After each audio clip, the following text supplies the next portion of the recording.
No, we have, who do we have on the phone there? Mark? Yep, this is Mark.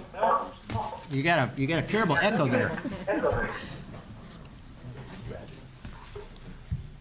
Okay, so Seth, will you call the roll?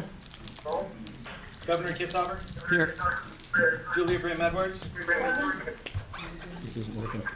Back or something. Yvonne Curtis. Here. Matthew Donegan. Here. Samuel Henry. Here. Nicole June Maher. Here. Mark Movahill. He's on the phone. Yeah. You're calling back? Yeah, we have to. Mark Movahill. Mark Movahill. Here. We're going to call you back, Mark. Stand by. David Reeves. Here. Ron Saxton. Here. Mary Spildy. Kay Turan. Hannah Vandering. Dick Withnell. Okay, so I'm going to go ahead with the, while we're getting Mark on the cell phone. We need to move the approval of the minutes from the October 14th meeting.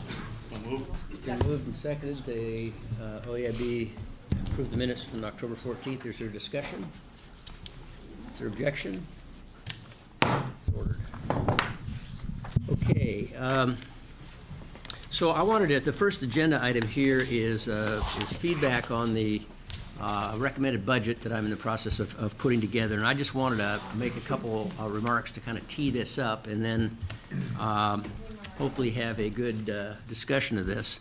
I think all of us are probably united in the belief that every Oregonian ought to have the opportunity to meet their basic needs and to have space to achieve their full potential and to have hard work rewarded with a better life and to be able to leave their kids better off than they were. A strong education is clearly the foundation that the state needs to move that belief to a reality. And of course that belief is at the core of our 40-40-20 goals. So it seems to me that success for all of our students depends on a couple of things. It depends on being more strategic in the way we have looked at the structure of our educational system to provide the highest quality learning opportunities from across a seamless continuum, and also on the way we make investments that line up with the outcomes that we're trying to achieve our 40-40-20 goals. So it's clear that we've got limited resources even though the economy is improving, so we have to spend those limited resources in a way that tries to leverage best practices and leverage community initiative to achieve student outcomes across the continuum from birth to career. And I also think it's very, very important that we continue to break down the barriers that have been corrosive to opportunity, particularly for students of color and for children who are living in poverty. So that's basically why we're here today. At the last meeting, we approved the recommendations of the Outcome and Investment Subcommittee, more as a sort of a process vote. And as you recall, those recommendations are built around three pathways to kindergarten readiness and third grade reading, pathways to high school and post-secondary completion, and a pathway that connects education to careers. So each of those pathways incorporates a set of specific strategies and concepts, and as I promised, I took those and gave them to Budget Management and the Department of Education that costed out the cost of each one of those strategies, the number of students that would be affected, and the relationship between those investments and potential outcomes in our achievement compact goals. And so that's this big document we've got right here. It's got all the strategies, and it's got the cost of those strategies incorporated into it.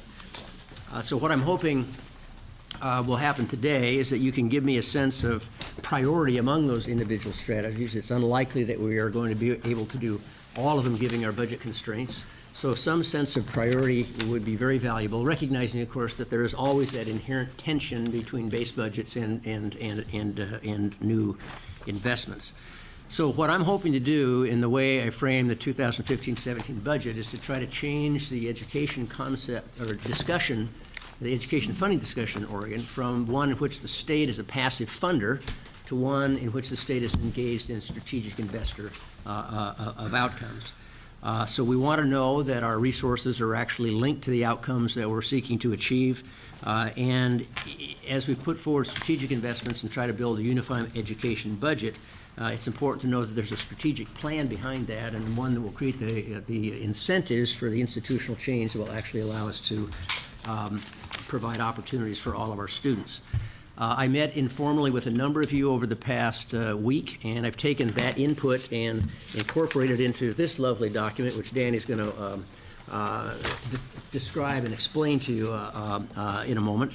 But it is essentially a recommended set of investments that should not be viewed as a fait accompli, but rather the starting point of our conversation today. So as the OEIB, I think it's our opportunity to discuss the trade-offs and potential of a wide range of investments, because we know we have different leverage points and we need to try to use all the tools that we have. This set of investments here spans the continuum from birth to career, and it reaches beyond just the K through 12 budget and reflects a concern both for early learning and for post-secondary education. Clearly, I think we recognize that the greatest return on investment is probably in early learning, in kindergarten readiness, and third grade reading, and that priority is reflected in this document. With these investments, we can significantly expand the number of children who are in our early learning system and give them access to quality, affordable daycare so that their parents will know that they will be ready and know more numbers and more letters when they get to kindergarten.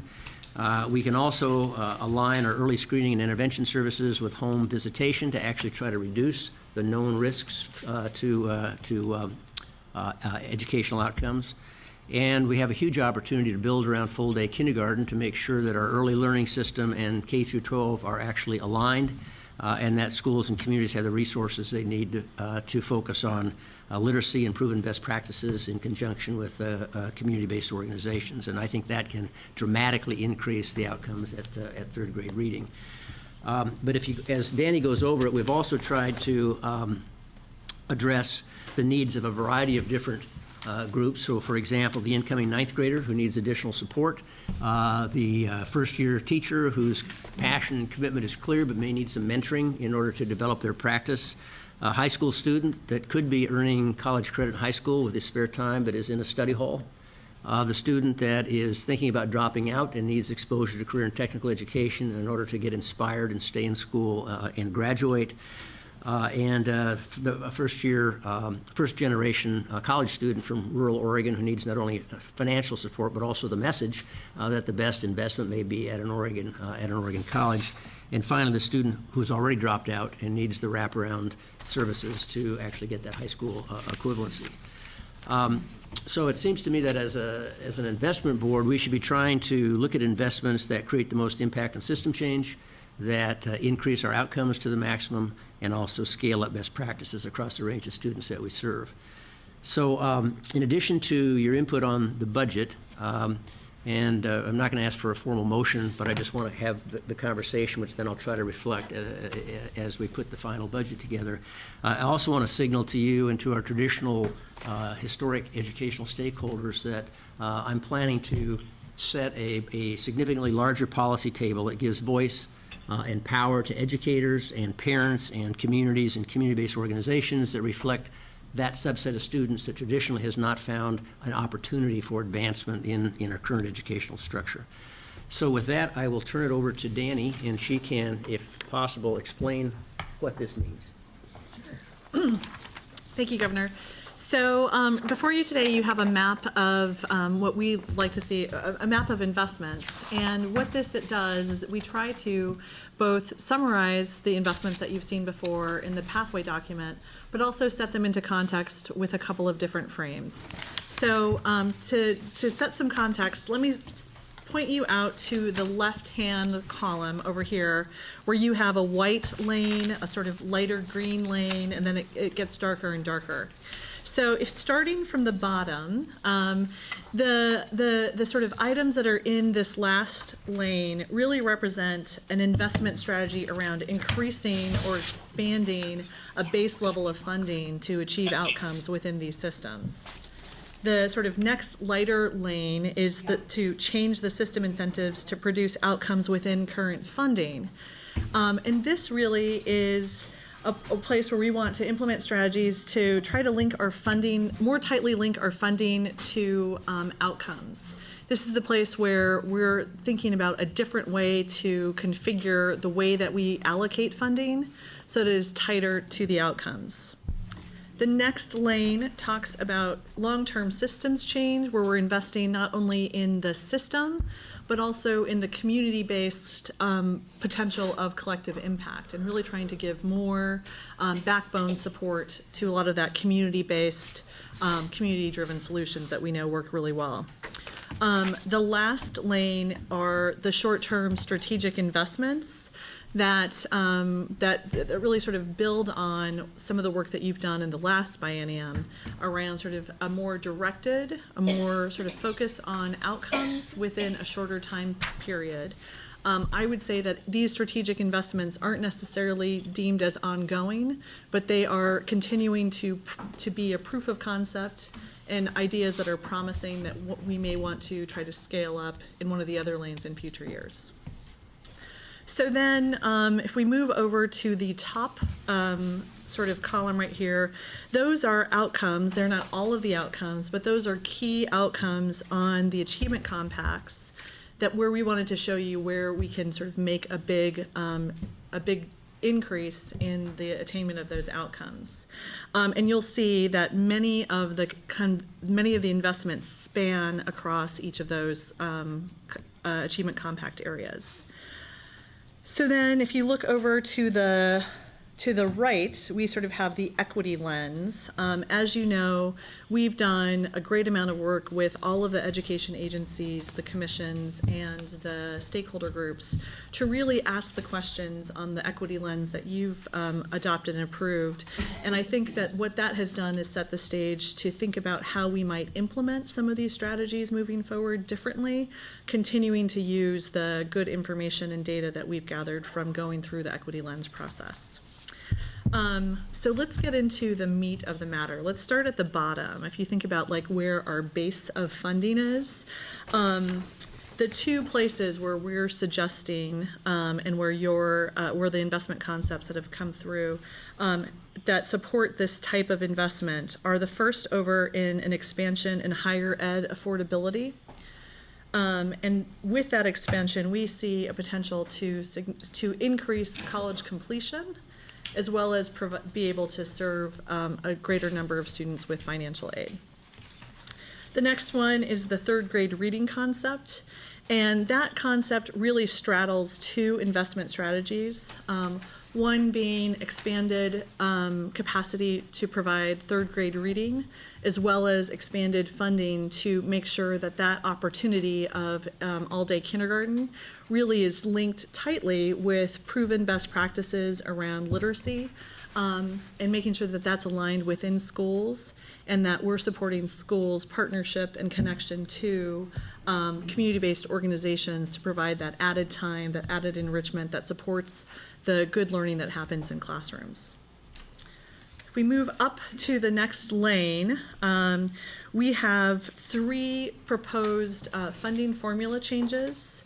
And those funding formula changes are changing the way, so the dollar amounts that you see aren't additional funding, but really represent a reallocation within the funding. And if you'll notice, there is a pretty significant opportunity, we believe, to close the achievement gaps for those targeted students, as well as to provide ongoing sustainable funding for types of programs like this. So the 9th grade on track funding formula change, the CTE funding formula change, and the English language learners formula change are there. All in, it's a little over $120 million of a reallocation. We also have the higher ed productivity investment in there, and that really is investment that acknowledges we want to continue to invest on the other end of the spectrum for education funding in higher ed, but we want to link that funding to allocating to incentivize not necessarily enrollment, but completion. So as we move up into the next area, what we heard from folks is really wanting to reinforce two different types of practices. So support for educators, so that we're supporting mentoring, the ability to hear more and learn more about culturally responsive best practices, dual language immersion, providing more time for collaboration within districts, as well as thinking about how we can provide more support for focus and priority schools, both at the district level as well as the school level. That sort of suite of investments really represent that network for quality teaching, and we see being able to see some increases not only in one compact area, but really spans between kindergarten readiness all the way through looking at getting into some places beyond high school completion. The next type of strategies really rest on this collective impact model. So the early learning set of investments, these three represent not only an investment to expand the number of children and families that can be served in home visiting programs, in screening, in childcare slots, but it also represents significant amount of systems change work to build up the system of the early learning hubs, as well as thinking about how we can leverage these investments to expand service and to continue to try to push on systems change to better support early learning and the outcomes that we know that we can get there. The STEM hubs and strategies is another place where we're relying on that sort of a collective impact model. We're not only looking at investing in strategies that connect students to high-wage, high-demand careers, but also looking at how we engage with communities differently to do that work. The personal achievement record you all are familiar with. This is support for the longitudinal database as well. So we move up into the final lane. We have we basically created a new category calling that 11 by 14 based on some really good feedback from folks, and that's where we've put together the accelerated learning investments as well as some of the math and English realignment and instructional redesign, so we can really make sure that we're paying attention to those critical transitions between high school and college. We're doing some work to make sure that some of the promising practices and homegrown projects like Eastern Promise are really replicated throughout the state, but then also continuing to dig deep to make sure that we're doing some systems change work there. The high school equivalency work, this is a pretty small investment given the potential for its impact around the achievement compacts. This proposes not only providing more funding for the equivalency exam itself, but also thinking about how we can support some of the practitioners who provide the prep for that as well.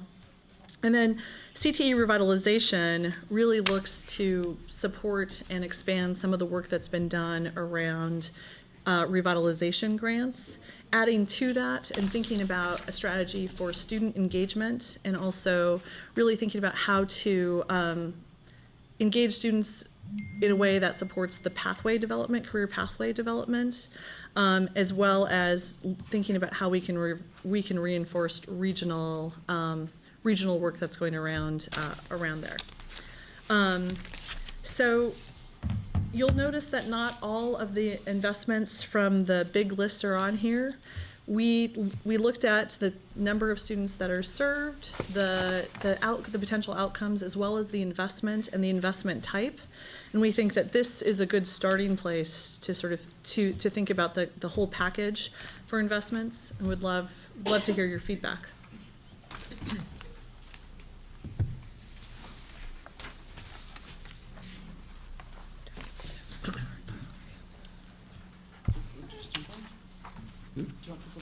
Yeah, just jump in. I mean, this is just a really brought here for discussion purposes, and I'm just interested about, what you like, what you don't like, what makes you nervous, what's in it, what isn't in it, because that will be very useful for me when we sort of put the final budget together.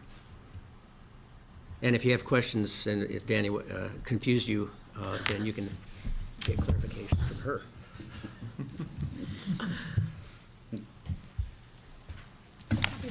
Yep, Nicole?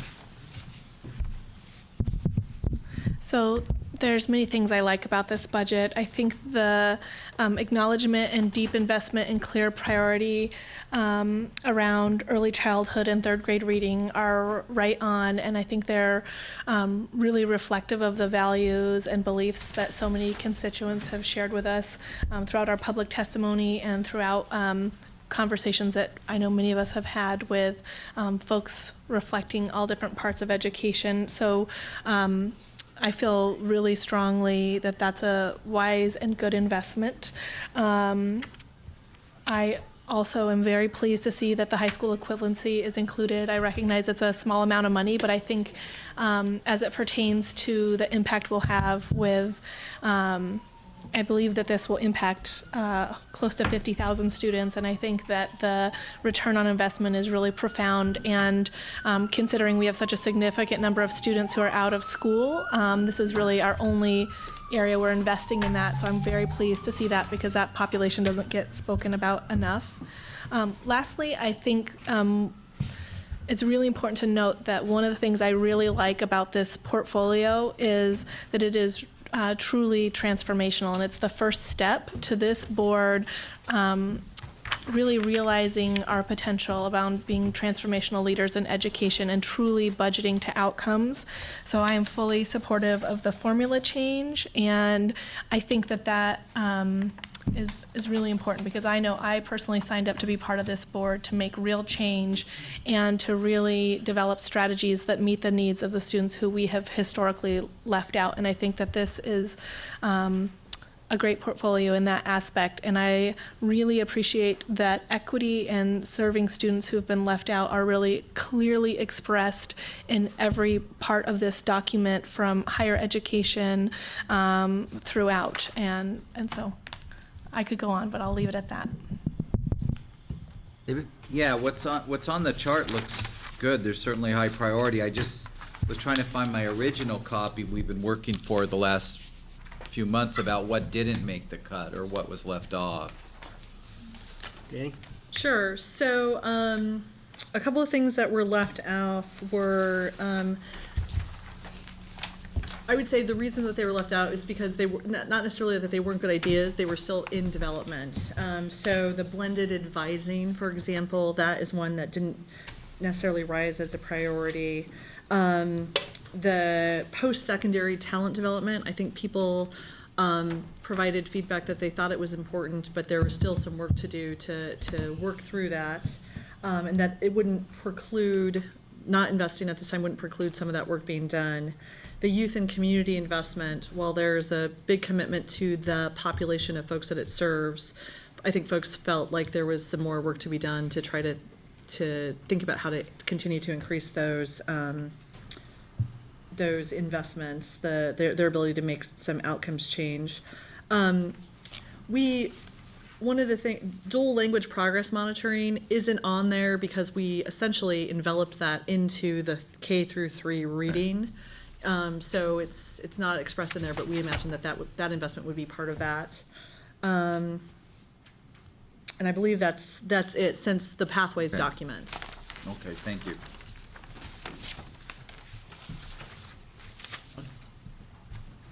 So I appreciate really this visual, because as Nicole was suggesting, that it, not only the priorities, but the way it's been represented clearly does call out the population of students we've been wanting to reach, the overlap, and I really like how the collective impact is rooted firmly in the center, really, of that work. It seems to visually, and I think that that's where we're going to start to maximize what we are applying to the work, and in terms of getting the outcomes. I think that what we're paying attention to are the right things. I appreciate the dollar amounts and the understanding the populations we're trying to achieve, as well as the outcomes. So I'm looking forward to when we get to dig down into what that really looks like and what kinds of programs and things are going to be happening in the schools. I just think this has really become very, very clear. So I hope that for the statewide community, I hope people understand the direction that we're going. because I think we've come a long way, and I appreciate all the hard work. Nancy? This is Mark. Go ahead, Mark. Thank you. Just to kind of echo some of those things, what I really liked in this visual was the entire P20 spectrum is what we are all about. I also really appreciate the link to the Achievement Compact indicators. We've gotten traction on schools and universities looking differently at, for instance, attendance. So I think by putting the Achievement Compact indicators, that's a real plus. And just kind of in summary, I strongly support this and believe that we've spent the last 3 years kind of forming the planet. In this next budget, and those priorities you see in this document are kind of putting life on the planet. And I really think we're going to see the dial moved in the next 3 to 4 years. Life on the planet.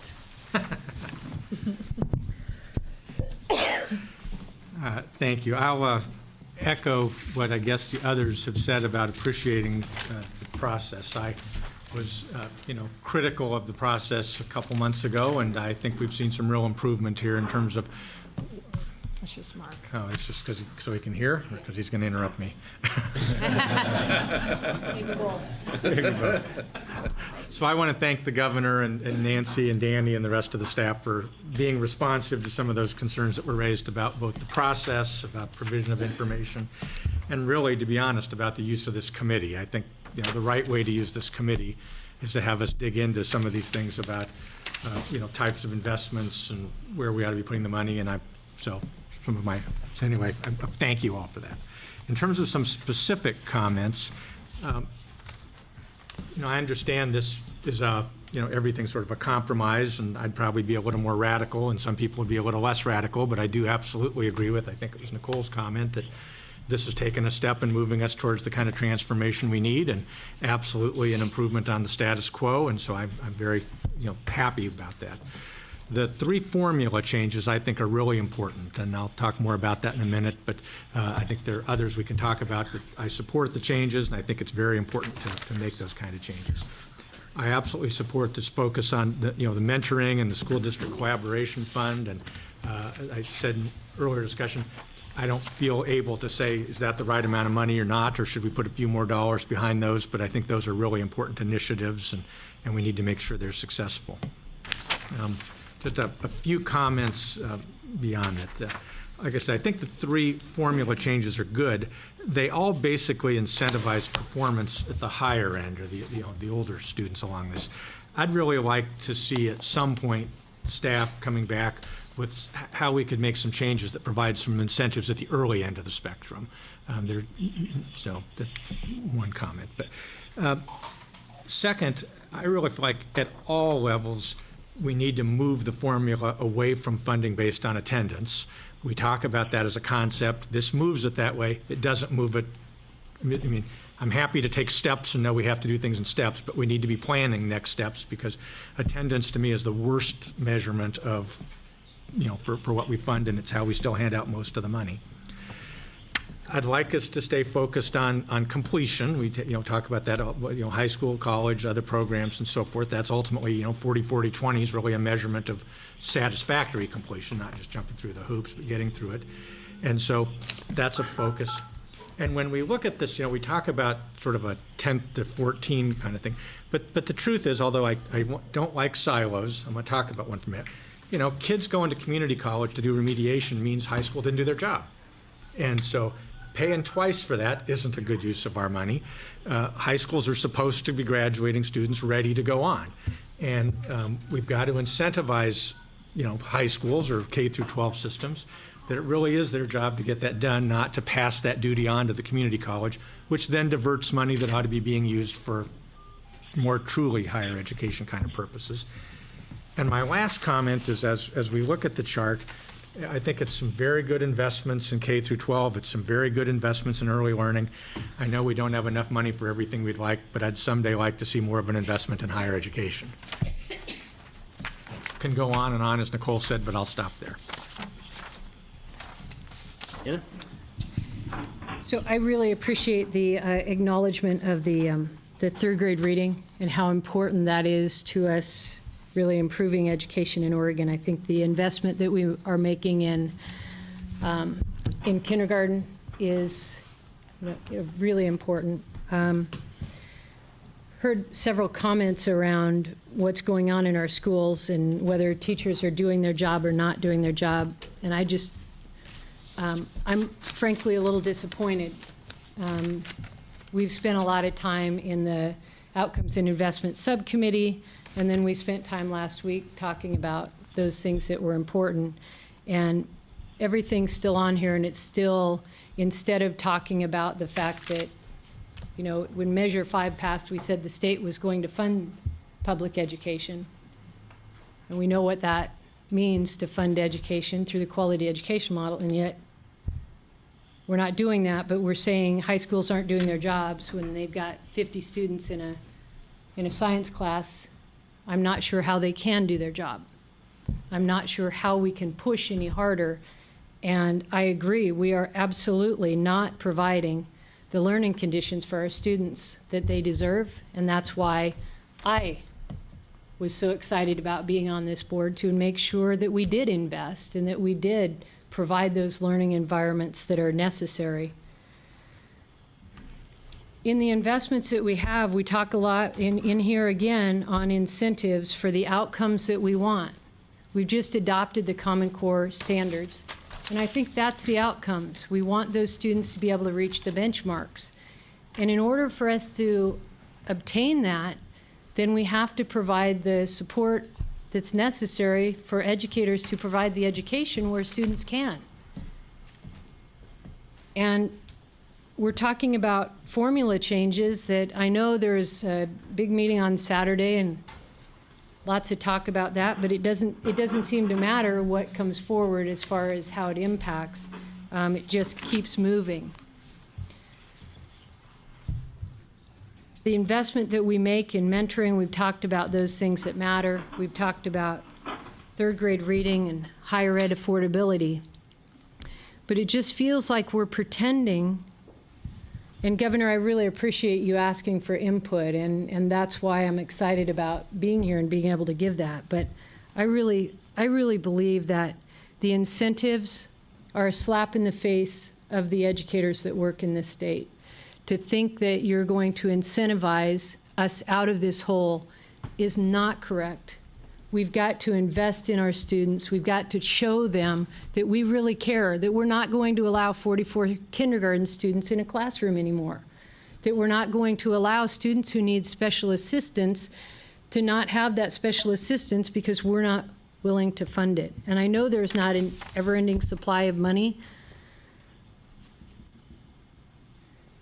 but I think we haven't taken the time to really listen to what school administrators at the building level, at the district level, and then the educators are saying that they could do if, one, they didn't have all the mandates that are pushed on them, and two, if they had the support of the funds to be able to provide the learning environment. So out of this list, I would fully support the third grade reading. I think we've got to move the dial. I really appreciate all the work that's being done there. I think the network for quality teaching, we're spending so much money because we're not mentoring new educators in the field, that would be highly effective tool. We have to do, but we have to do better. We have to reach deeper to find where the real levers are to be able to change the instructional practice in the schools, and I think that's going to come through the ongoing conversations that I hope we will have with the educators. If I could just interject one thing, I wanted to make sure that we were sort of looking at these proportional. I think that could respond both to Ron's sort of radical desire as well as Hannah's, some of Hannah's comments. If we were to look across the lanes and looked at the proportion of the total investment by lane, I did some quick math, and Rob Saxton will let me know if I did it incorrectly. But the bottom, essentially, and maybe there's a way to better show this graphically, but the bottom represents the most significant investment. So that, if you added those together, that would be $537 million, so over $500 million. The next one, the change systems incentives, is truly the 119 is the reallocation. The 70 is additive to, so you could probably even add that to the bottom one as well. It would kind of be one of those straddlers. But that's around 200 million, where we're sort of reallocating. The systems change, where we're sort of investing in the systems, including a significant investment around early learning. It's a little bit less than 200 million, it's 191. And then the top one, the strategic investments, it's essentially around 36 million. So in terms of the pyramid, if you we're almost sort of suggesting a pyramid of investments that together is a good, so I think it's just a good, in terms of, as you give the governor your feedback, sort of seeing that proportion would be important.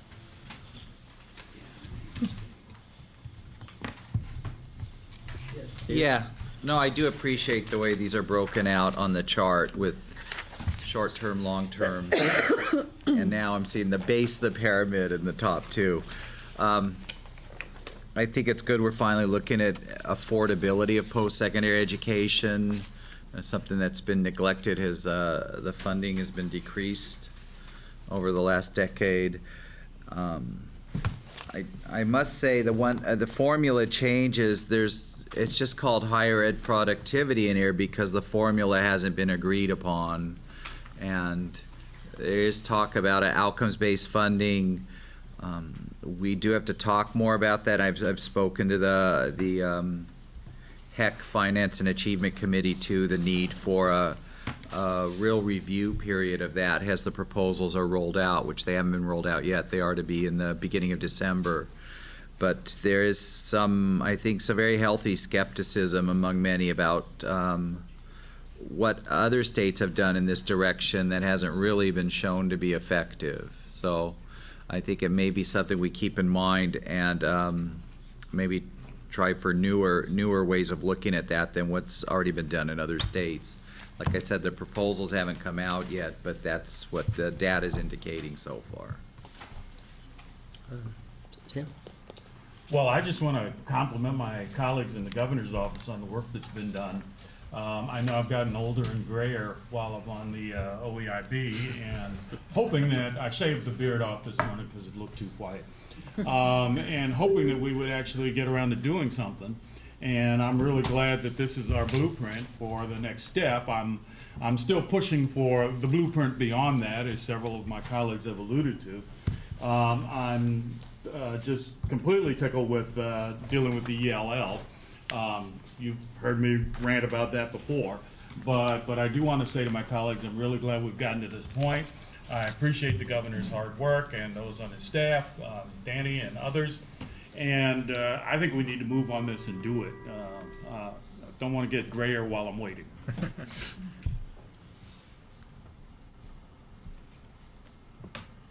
Clear?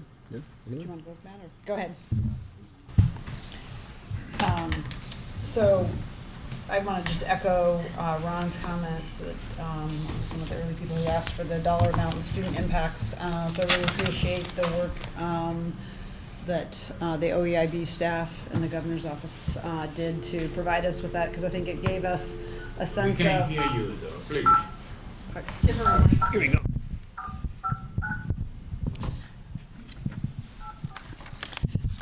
I was just saying that I appreciate the work from the governor's office and the OEIB in terms of supplying us with the cost estimate, student impacts, and then also how it impacts students along the trajectory. When I look at this, I guess I have a couple thoughts, and I think I'm going to start with just the sort of the left side, for the 0 to 5, and then work my way across. But I think I would say the investment in third grade reading, full day kindergarten is something that I fully support. if you just look at the sort of impact and the estimate that this will get 95% of the students to third grade reading benchmark, if we will have done that, if that's the outcome of the investment, I think that's a great foundation to get students started within our system. Likewise, looking at the ELL formula changes and making sure that the funds designated for ELL students actually are targeted to ELL students, I think is a really important concept. And again, the projected 20% increase in ninth grade on track. I think that's another great, if we can accomplish that or support that work in the schools, will be really important. I want to go back to something that I've talked about at a couple other meetings, is the two investments in higher ed affordability and higher ed productivity, and really want to emphasize that I think those that should be linked to, and the sequencing should be enhanced with this, the investment at the upper right hand corner, which is the accelerated learning and math and English alignment.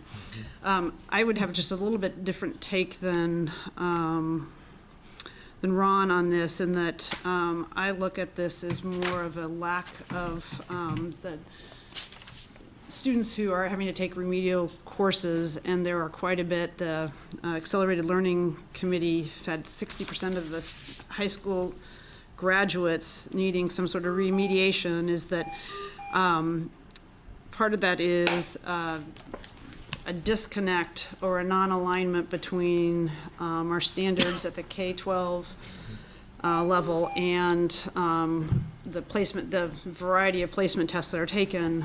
So the investment in the math and English alignment, I think, so not to point fingers at either the K-12 or the higher ed, because we don't want the community colleges to lower their standards. And I also think there's a lot of good work. I think students, when they pass Algebra 2, rightfully would think that they should be able to go to a community college and not need remediation. So I think this is going to, I just want to make sure that that sequencing happens. We don't just make a significant investment in higher ed affordability and productivity and ignore an obvious disconnect and then end up paying for things twice. Fully support the work that was done in the Equity and Partnership Committee. I think around the high school equivalency, small dollar investment, big payback for out of school youth. And I think one thing I'm just going to, speaking as a parent about the personal achievement record, and this is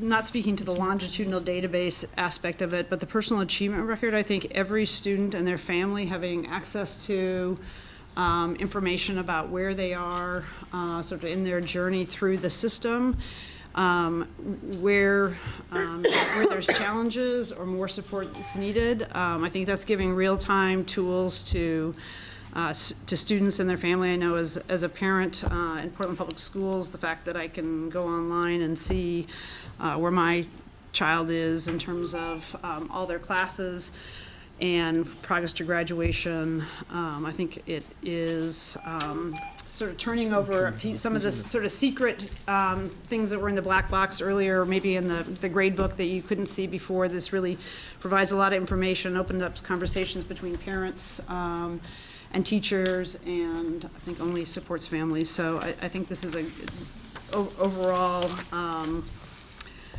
a set of investments that potentially moves us forward on the 40-40-20. So I want to thank the staff for the work that was happened over the last couple months. Thanks. Matt? Well, thank you, Governor. And I want to echo all the appreciation that's been extended to the staff and all the time that that Nancy and others have spent with me to get me up to speed on this. And I guess my first big takeaway is I really appreciate the framework. I think this is, I think OEIB as being a bit of a startup, it's been a bit of a challenge for folks, including members of this board, to understand exactly what our deliverables are, and I think this goes a long way to helping, at least me, I think some others, understand what we do and what our deliverables are. So I think this is a great framework, not only for now, but into the future. I think we've got the right transition points in terms of really breaking down the P20 and helping folks understand what does that mean. So I think these are the right leverage points or points of impact. And then I guess the big question becomes, where do we get the biggest uplift? I think we talk about ROI, which I think is a fairly ambiguous term, but I think uplift and where do we get the biggest bang for the buck? And I think that'll be kind of 2.0, 3.0 future generations. Hopefully we'll better understand if we have an extra dollar, where do we get the biggest impact for 40, 40, 20, for our kids, for the economy. I think for a 1.0-ish, this is a good starting point, because I do think, hopefully, with the heavy emphasis on the third grade reading, that seems like there's some common ground between the voices for baseline funding and voices for transformation. I think we can all agree on third grade reading as being a high priority. I think the heavy emphasis on post-secondary affordability is also a good emphasis, but again, I think in future generations, really focusing our attention on uplift and marginal uplift is going to be very, very helpful. I'll just say I've sat in some very encouraging meetings with regard to high school equivalency. $2 million seems like a very light investment given what you see in terms of real impact. We're having a lot of success, and with communities that we care about, and this committee is specifically tasked with addressing. So, and my gut's telling me we would have pretty darn high ROI there, big uplift. So, $2 million now seems, light instinctively, but I think as we, 2.0, we kind of look into the future and really look at marginal ROI. Hopefully we get more sophisticated and a little bit more advanced there, but I think for right now where this group is, I think these are the right priorities, and again, I want to extend my thanks. Anybody else? Okay. Should we see? Yeah. Can we just take a minute to see who's on the line? So if you could let us know who you are. Mark Mulvihill.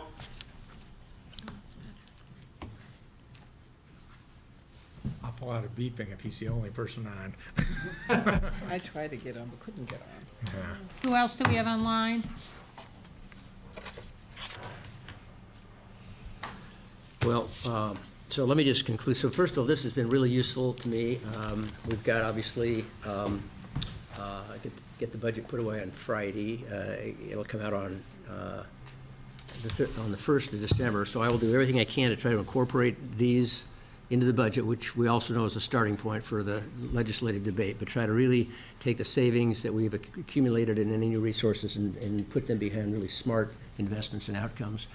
I do want to say, in relation to the Measure 5 gap that was created, this has gone largely under the radar screen, but we have over 1 million people now in a care model that's growing at 3.4% a year, which is slower than inflation. We extended that to PEB last year, and the savings were so significant that we were able to give the negotiated COLA 6 months early.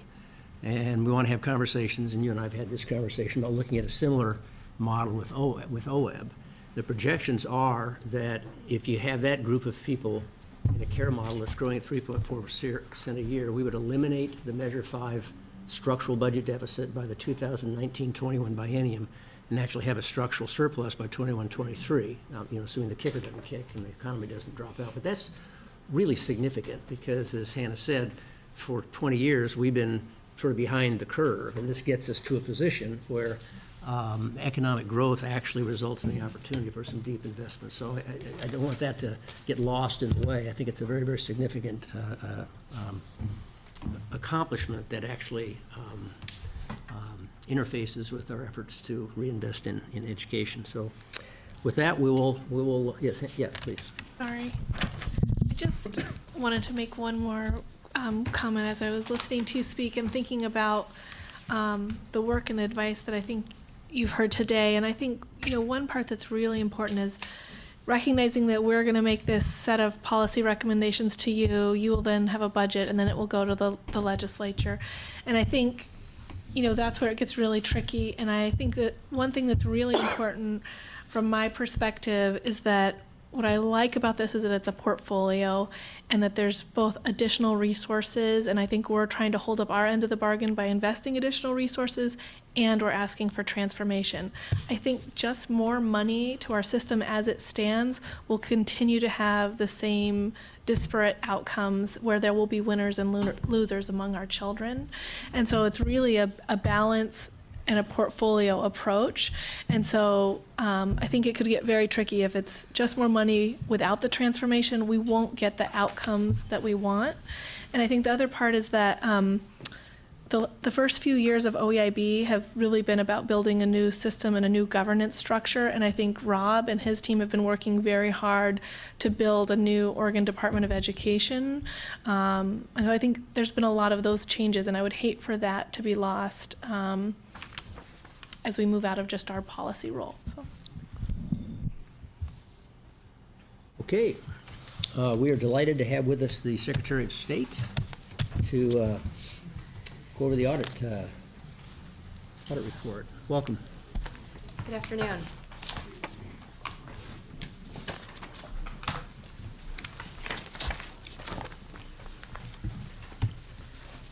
Thank you, Governor and members of the OEIB. For the record, I'm Kate Brown, currently serving as Oregon's Secretary of State.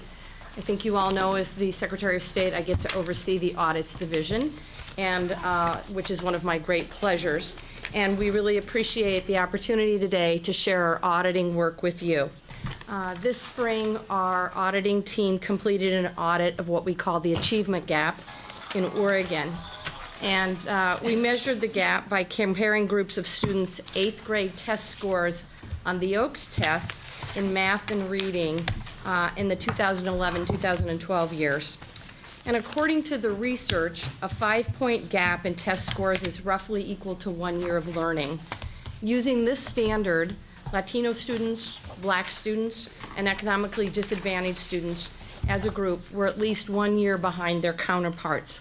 I don't think that's surprising to anyone in this room. The bottom line is that these statistics are unacceptable, and the doors to success will be closing to these children if we don't do something fast. All these findings from the audit are pretty disheartening. We did find some success stories, schools that can serve as models for the rest of the state.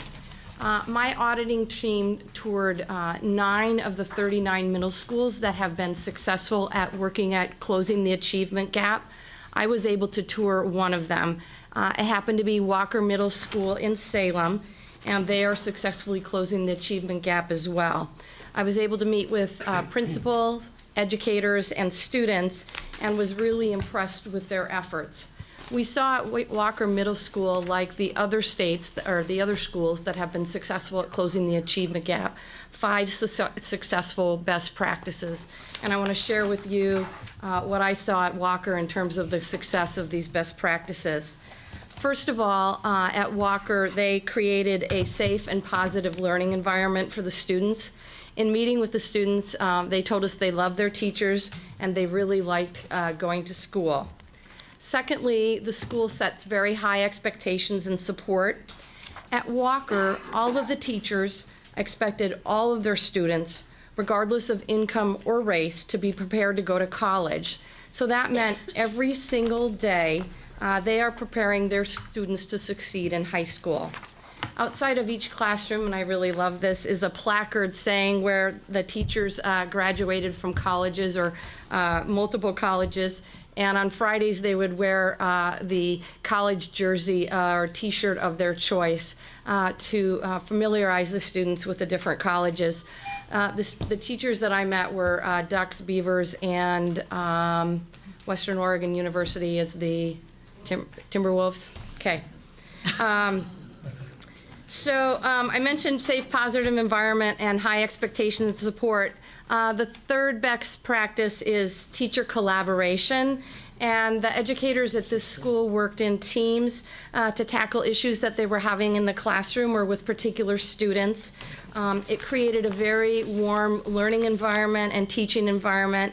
The educators described it as being part of a family. The fourth best practice, data-informed instruction. What was really exciting to me is that the students knew their test scores coming in at the beginning of the school year, and their test scores, how well they improved.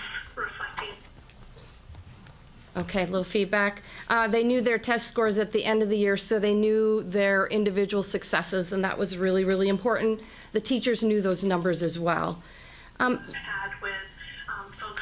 Please, could you put your phone on mute? We're hearing your conversation. Thank you. Lastly, strong leadership was the fifth best practice that we've seen. The principal at Walker said he treated all of these children like they are his kids, and they are. They're truly all of our children.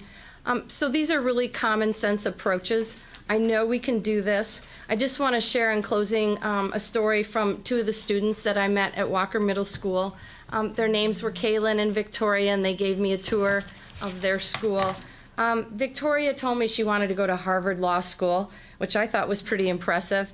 And then I asked her whether she wanted to be president of the United States. She said, yes, that's on the list. I thought it was impressive. I asked her friend Kaylin what she wanted to be, and Kaylin wants to be a doctor.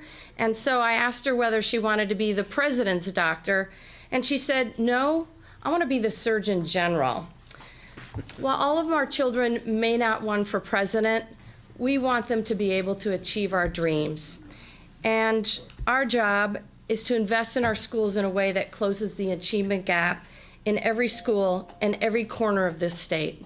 So thank you very much, Governor. I'm going to turn it over to our crack auditing team. Thank you. Thank you. Good afternoon. My name is Gary Blackmer. I'm the director of the Secretary of State Audits Division. With me is Sharon Blasi. She was the audit manager over this audit, and she's here to answer all the technical questions I'm sure you're going to have and to work the PowerPoint, which will help me. As the Secretary of State, we analyzed 8th grade OAK scores for reading and math, and we focused in on achievement gaps, and we did find significant gaps. Looking statewide, a 5-year gap. When we looked over time, we saw that, the 5-point gap, which is 1 school year. When we looked over an 8-year period, the gap was not closing. We also looked at individual schools, looking at their particular, the populations and the gaps for reading and math, and we only found that about 1/3 of them were actually able to close one of those gaps, maybe more, but none of them were able to close all the gaps. So let me walk quickly through some methodology here. We chose to measure the average scores as opposed to the percent achieving proficiency because it allowed us to actually look at the gaps a little easier and look at the actual scores that were occurring. And so what we focused in on were the populations that the reference group was white, non-economically disadvantaged, and we compared that with the economically disadvantaged. We also looked at Hispanic, Black, Native American, Pacific Islander, Asian, and white. So breaking that down, what we saw was that the economically disadvantaged were those that were receiving free and reduced lunch. And so what we did was when we looked at the gaps, we saw that there was, let's see, what else am I missing? Did I get everything? Good, okay. When we looked at the gaps, what we saw was this 5-point difference. And it, as you can see, it scarcely diminished over the period of time we looked at. That is for math scores. And so what we saw was not a lot of progress in terms of the achievement gap. So we ended up... Excuse me, quick question. Just definitional so I know what I'm looking.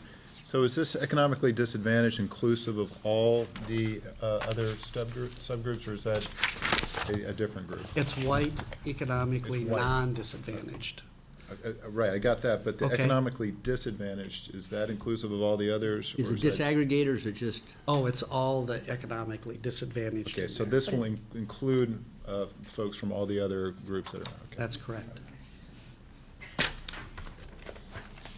Thank you.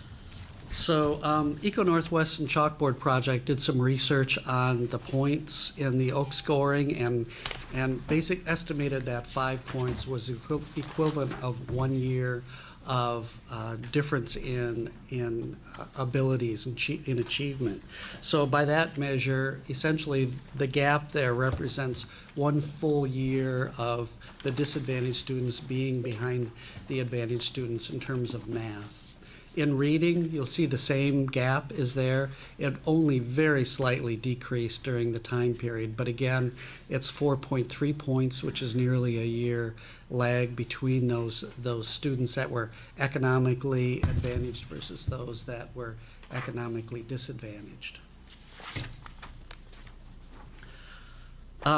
In terms of breaking it out a little differently, what we did was we looked at how the students, looking at the, well, let me go to the table, the overall table here. This has all of those categories in it. And what you'll see is there's a reference group. Above the first blue bar is math, below the blue bar is reading. The reference group average score, you can see, is 241.4. And then below that for Asian, they actually had a negative achievement gap. They scored 246.5, so they actually scored higher than the reference group.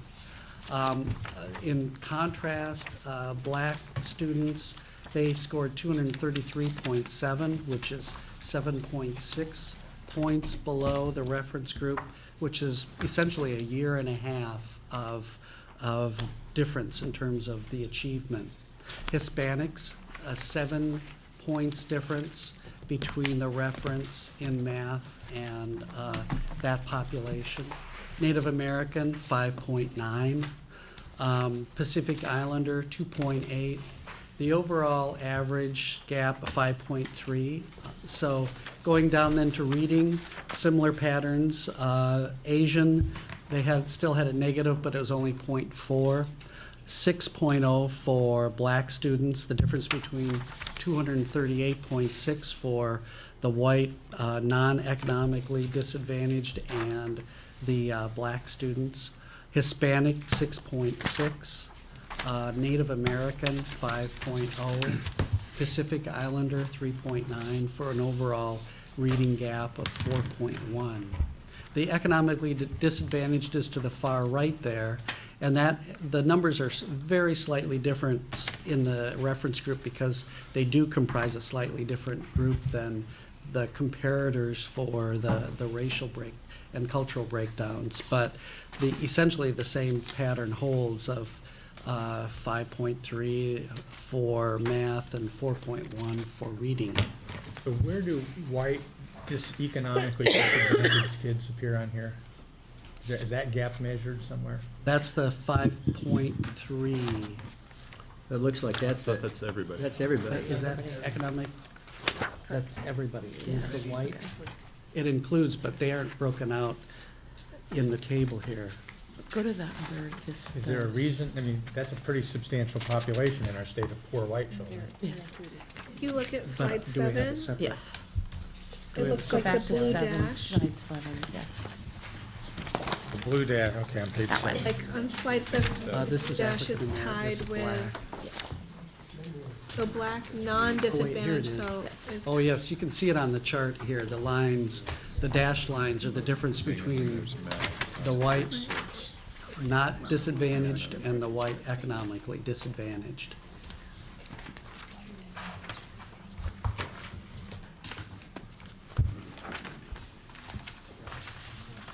So I don't, does that answer your question then? It's about, again, a 5-point.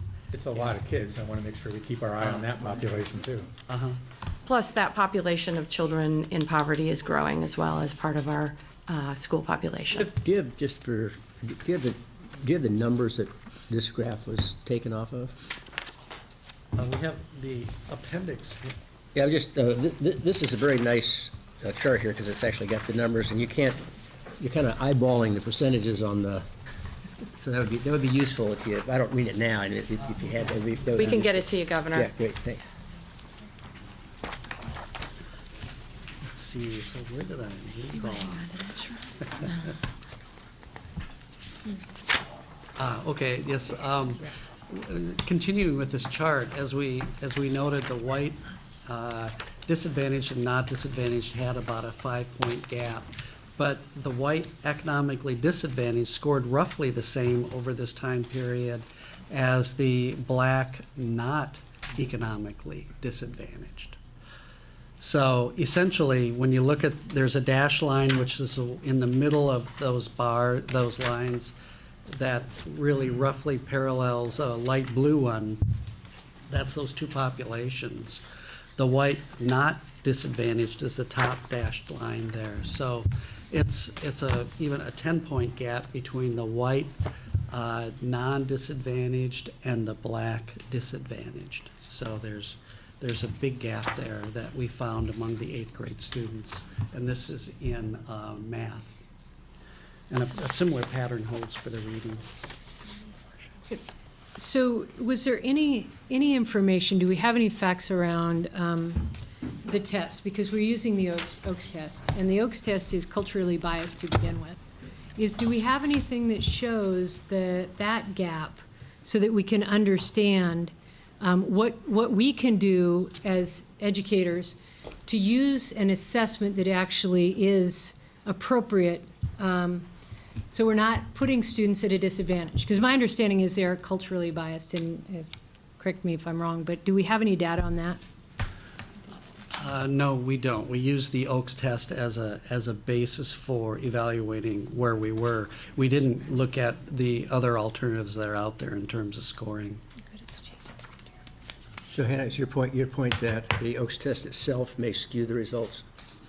Yeah, I believe the test is culturally biased. That's everything that I've seen on the way that we use the Oaks test and other high-stakes standardized tests. So I think it would just be really good for us to understand what that is, and then what can we do to make sure that we're putting every effort in place that we can to reach out to all students. And I think that's something that would help us understand truly where we're really missing the mark and where we need to make some changes. Governor Hanna agreed. The challenge with auditing work is like it's a snapshot in time. So it's a view of what happened in the past, and obviously that was the testing that were being used in the past. I know we're moving to new tests, and we are very happy to explore these issues moving forward. If the OEIB has a specific direction for us, that would be helpful for us. This audit was suggested to us by a number of folks, but Deputy Rob Saxton was very adamant that we pursue this issue, particularly since I think it's really the first time in Oregon history that we've had more than a couple years' data in terms of race segregated data. Secretary, the question I have is whether there's any evidence that the outcomes would be different if we had different tests, because I think the achievement gap is a consistent theme throughout the state of Oregon and all districts for all kids. The other question I have is whether or not the elements that produce positive results can be replicated in other places, because what we're trying to do is to directly address the achievement gap. And if there's some themes that are consistent in the schools that you visit or the schools that you study, there might be a way to replicate that. I mean, share that information to replicate those results. Go ahead. You got it? Ms. Duran, we actually looked at a variety of, we looked at the school building level also to understand what was happening there. And we did see the gaps closing in 39 schools, and we went out and visited to see what was going on. We did research on what are kind of the evidence-based practices that help close that gap, and we went out to see if that was actually occurring in those schools. We'll be showing you some examples of that as we go forward, but yeah, we rather than focusing on the schools that were not kind of failing. We wanted to look at those schools that were achieving closure of that gap and find out what they were doing, and it did match up with best practices research. So I think that kind of goes back to the issue about the test score. No matter what the data is, I'm always cautious about trying to take it too far and trying to tie it in with what's happening in the classroom, what the experiences are of the teachers and the principals. And so from our standpoint, we felt like just looking at the data wasn't enough, but to go out and actually talk to some of the people involved with succeeding in closing the gaps. The chalkboard has similar results. Mm-hmm. Mm-hmm. So, just to build on Kay's comment, I had an opportunity to hear this presentation this summer at the Confederate Oregon School Administrator Summer Conference. But I think you had 3 or 4 principals with you. It was a great presentation, lots of really practical sort of best practices, how they were implemented at the school level. I think one thing I'd ask, and I think we had this conversation after the presentation, is, how could ODE somehow sort of share the best practices? So the people who were in the room at COSA, I thought they got a lot of really practical ways that small changes, some of them that cost no money, that how they welcome students, integrated them into the school community, and raised expectations for all students, really could be spread across the state. So I don't know if that's sort of a logical next step of the audit, or if that's the pass off to Deputy Superintendent Saxton, but it was really powerful. And I think the other thing, with the principals in the room, all of them spoke to, it wasn't just even though one of the elements is a strong leadership, that they all spoke to the relationship between the principals and the teachers in the school, of being the sort of mechanism by which things change for kids. Yes, Governor, the 5 best practices, what I mentioned in my presentation, are basically what we saw in all of the 9 middle schools that our auditing team visited. That would be the safe and positive school environment, the high expectations and support, teacher collaboration, data-informed instruction, and strong leadership. And that's different. These are best practices that we identified in our audit, which is different than the 4 recommendations that the audit came up with. But certainly one of the reasons we're here today is because I feel strongly that this body can play a role in terms of ensuring that these 5 best practices can be implemented throughout the state. And one of the things that the schools told us that we visited, certainly more resources always always helps, and more money is a good thing, and our schools do need more money. But the reality is that the 39 middle schools that have been able to focus on closing the achievement gap, they were able to do it by virtue of focus and leadership without any additional resources. So they focused their efforts on closing the achievement gap and used these 5 best practices. So, keep going. And one of the things that we wondered about was, were resources and attention being redirected in the schools, and they were emphasizing every student. So every student benefited from these practices. So it was really, it was a very kind of invigorating bunch of site visits for the auditors. They felt really good when they came back. I just want to first of all thank you. This was really useful, and I know that it's been out since April, and we did read this, use it, think about it when we came up with our strategic investments. I think you can see some of them, like teacher collaboration reflected in there, priority and focus schools, learning from model schools. I also believe in the future it's one of the power of the achievement compacts, because if we look at like schools and see which schools are reaching the goals, we can do with our small little research team along with the people at OD, we can, like you, go out, see best practices, start matching schools up. So this was really a key piece of information as we looked at our investments, and just to really help. I agree with you, Secretary, that this body can do a lot to really take this and move forward. So I appreciate the work. And Rob's going to, after we get the questions answered, he's going to talk a little bit about what we've already done. So Matt had some questions. And I just want to echo just how informative this is and my appreciation. I guess one question is more the P20 kind of dimension of this, and wondering if there's anything we can learn about, since this is 8th grade, were there any differences discernible before you get to 8th grade and some of the earlier learning experiences? Were there at least some of the performance differences from the higher performing schools? Were any of those attributable to better preparation early on? Did you get a chance to look at the kind of the temporal dimension of this? And are we serving our, well, I guess that's one question. So is part of this attributable to the other schools in the system? And then the second piece is, I find myself wondering if we were to look at some measures earlier on, say 3rd grade, and then compare that to 8th grade, are we improving, or are we serving or not serving our kids as they spend time in our system? So are we narrowing the gaps the more time they spend in the system, or are the gaps widening? Mr. Governor, Chair, I don't know that we can answer that. I mean, that's several audits I think you've described right there. Job security. Doing my part. I can answer the first. Sorry. Go ahead. So with regards to your first question about whether or not the prep before they get to middle school, we didn't specifically look at that, but anecdotally, teachers and principals told us that obviously is a key focus. So learning to read at the 3rd grade level and continuing that. But the other thing that these schools are doing is, and Secretary Brown mentioned this, was they're looking at data right before the students arrive at the middle school. So if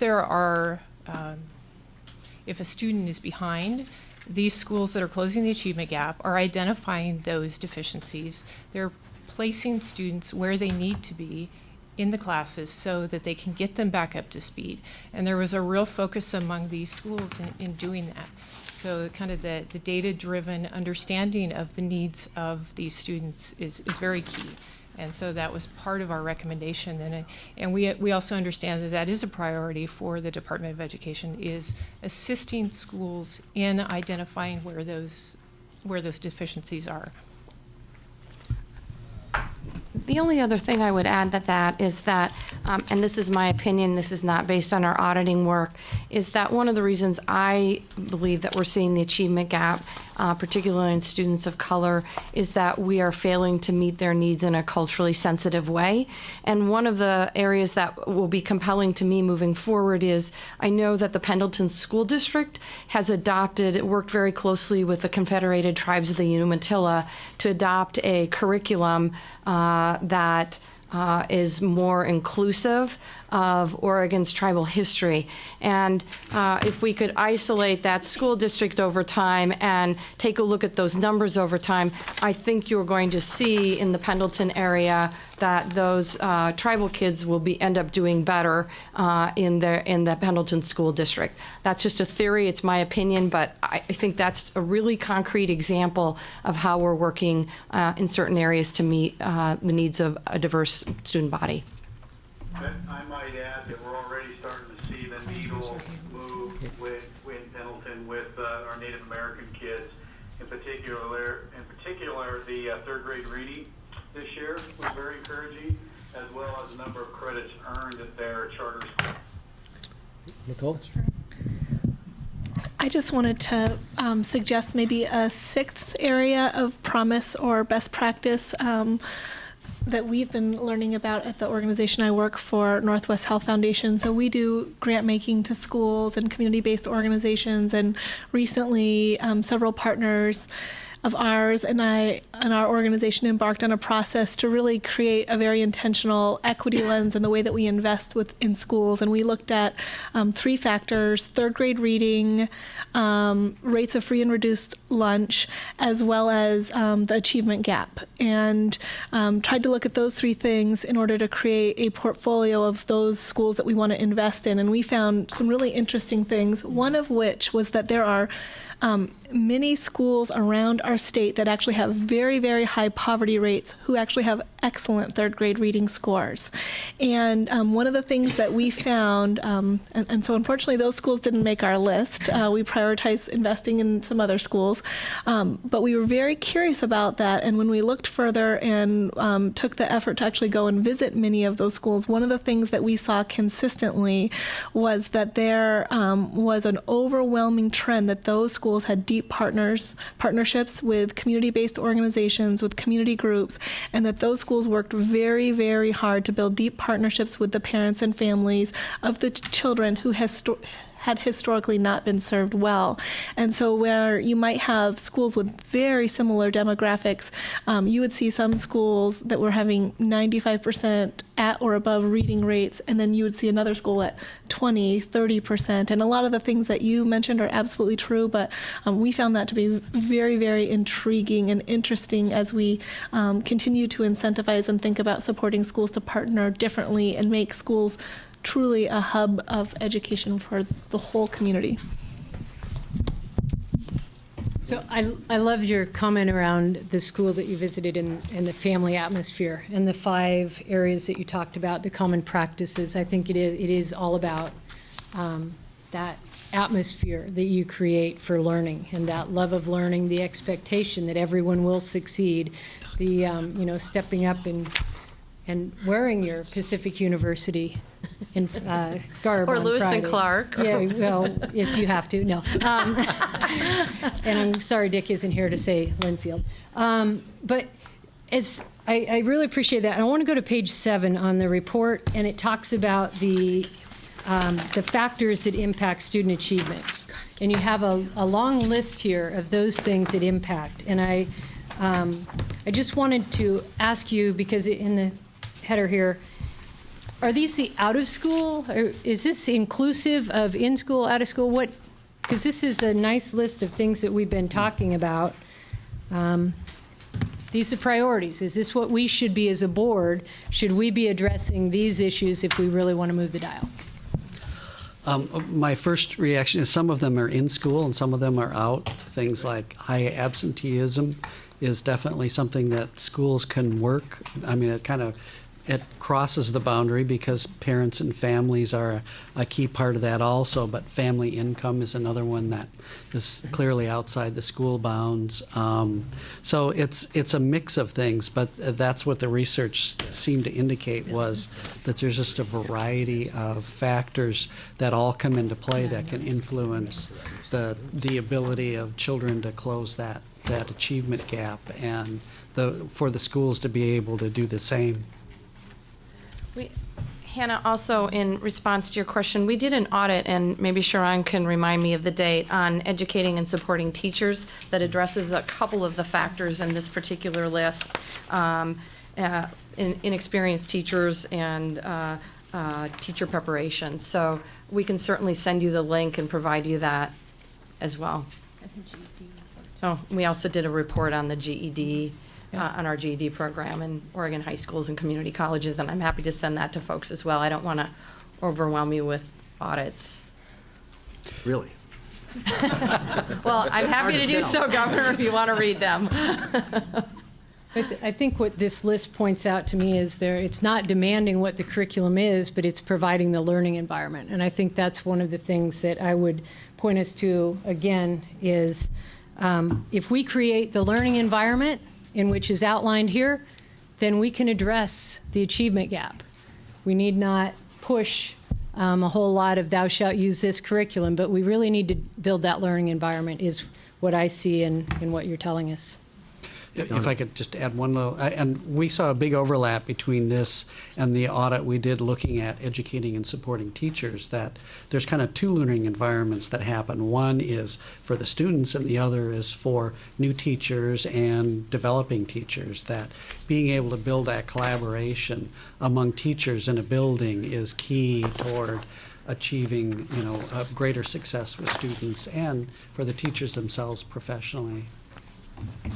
On a high note, one of the significant contributors to absenteeism is dental problems, and with the AC expansion, almost all kids have health insurance coverage now, and we're integrating dental care, which would hopefully address part of that problem.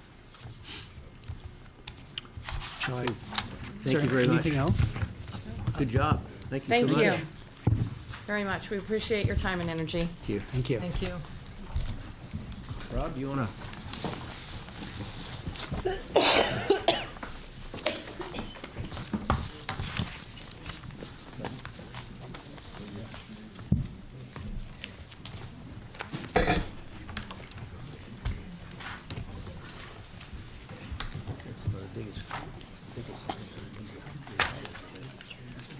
Not sure why. That's it.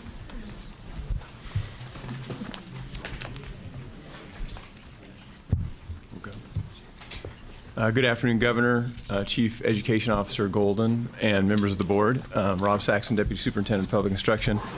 And with me today is David Bautista. David is Assistant Superintendent at the Oregon Department of Education in the Office of Learning, and he's in charge of our equity unit and is a fabulous colleague at the department.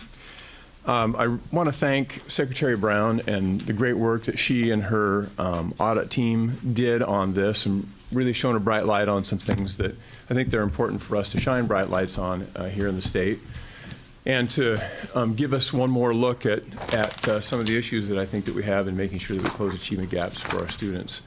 And also just want to appreciate the diligence that her auditing team put into the work. They asked lots of questions and spent a great deal of time with us, making sure that we had all this put together and that they did a great job of putting this together for us. I would say, I do want to point out that, in this audit, they chose a very specific set of data, 8th grade assessment results. And what I would tell you is that when you look at assessment results across just about any subject, if we do large-scale assessment on math and English language arts, that you will find very similar achievement gaps.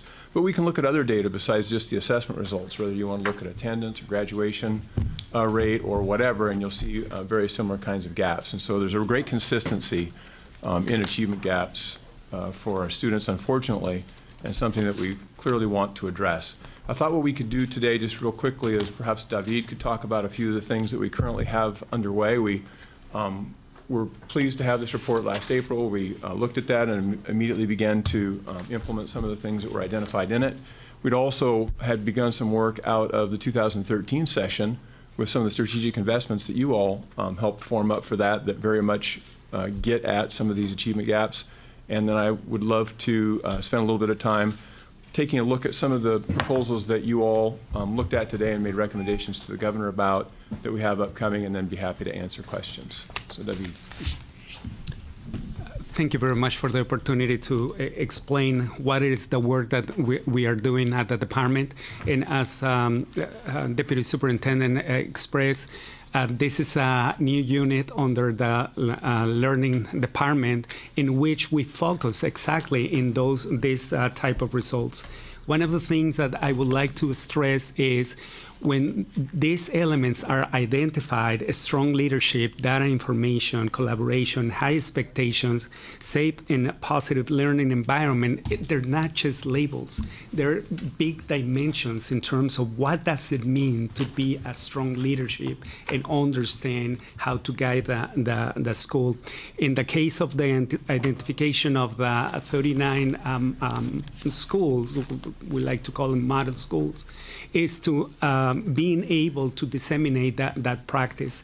One of the things that right away we work on was to develop a team for the cultural responsive pedagogical practice and get that grant into the schools, working with community-based organizations and universities.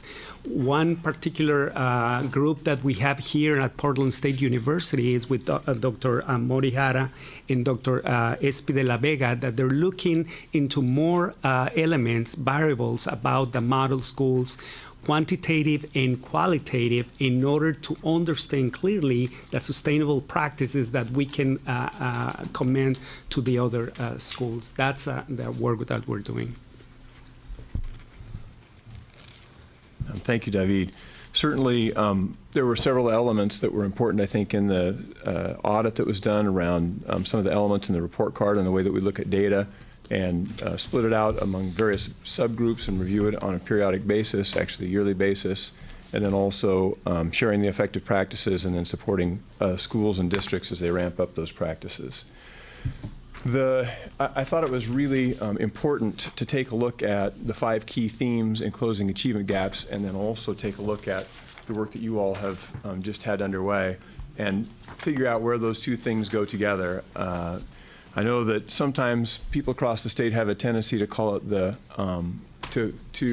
take a look at the equity lens and call it the OEIB equity lens. I think it's been adopted widely enough and considered widely enough across the state, we ought to call it the Oregon equity lens.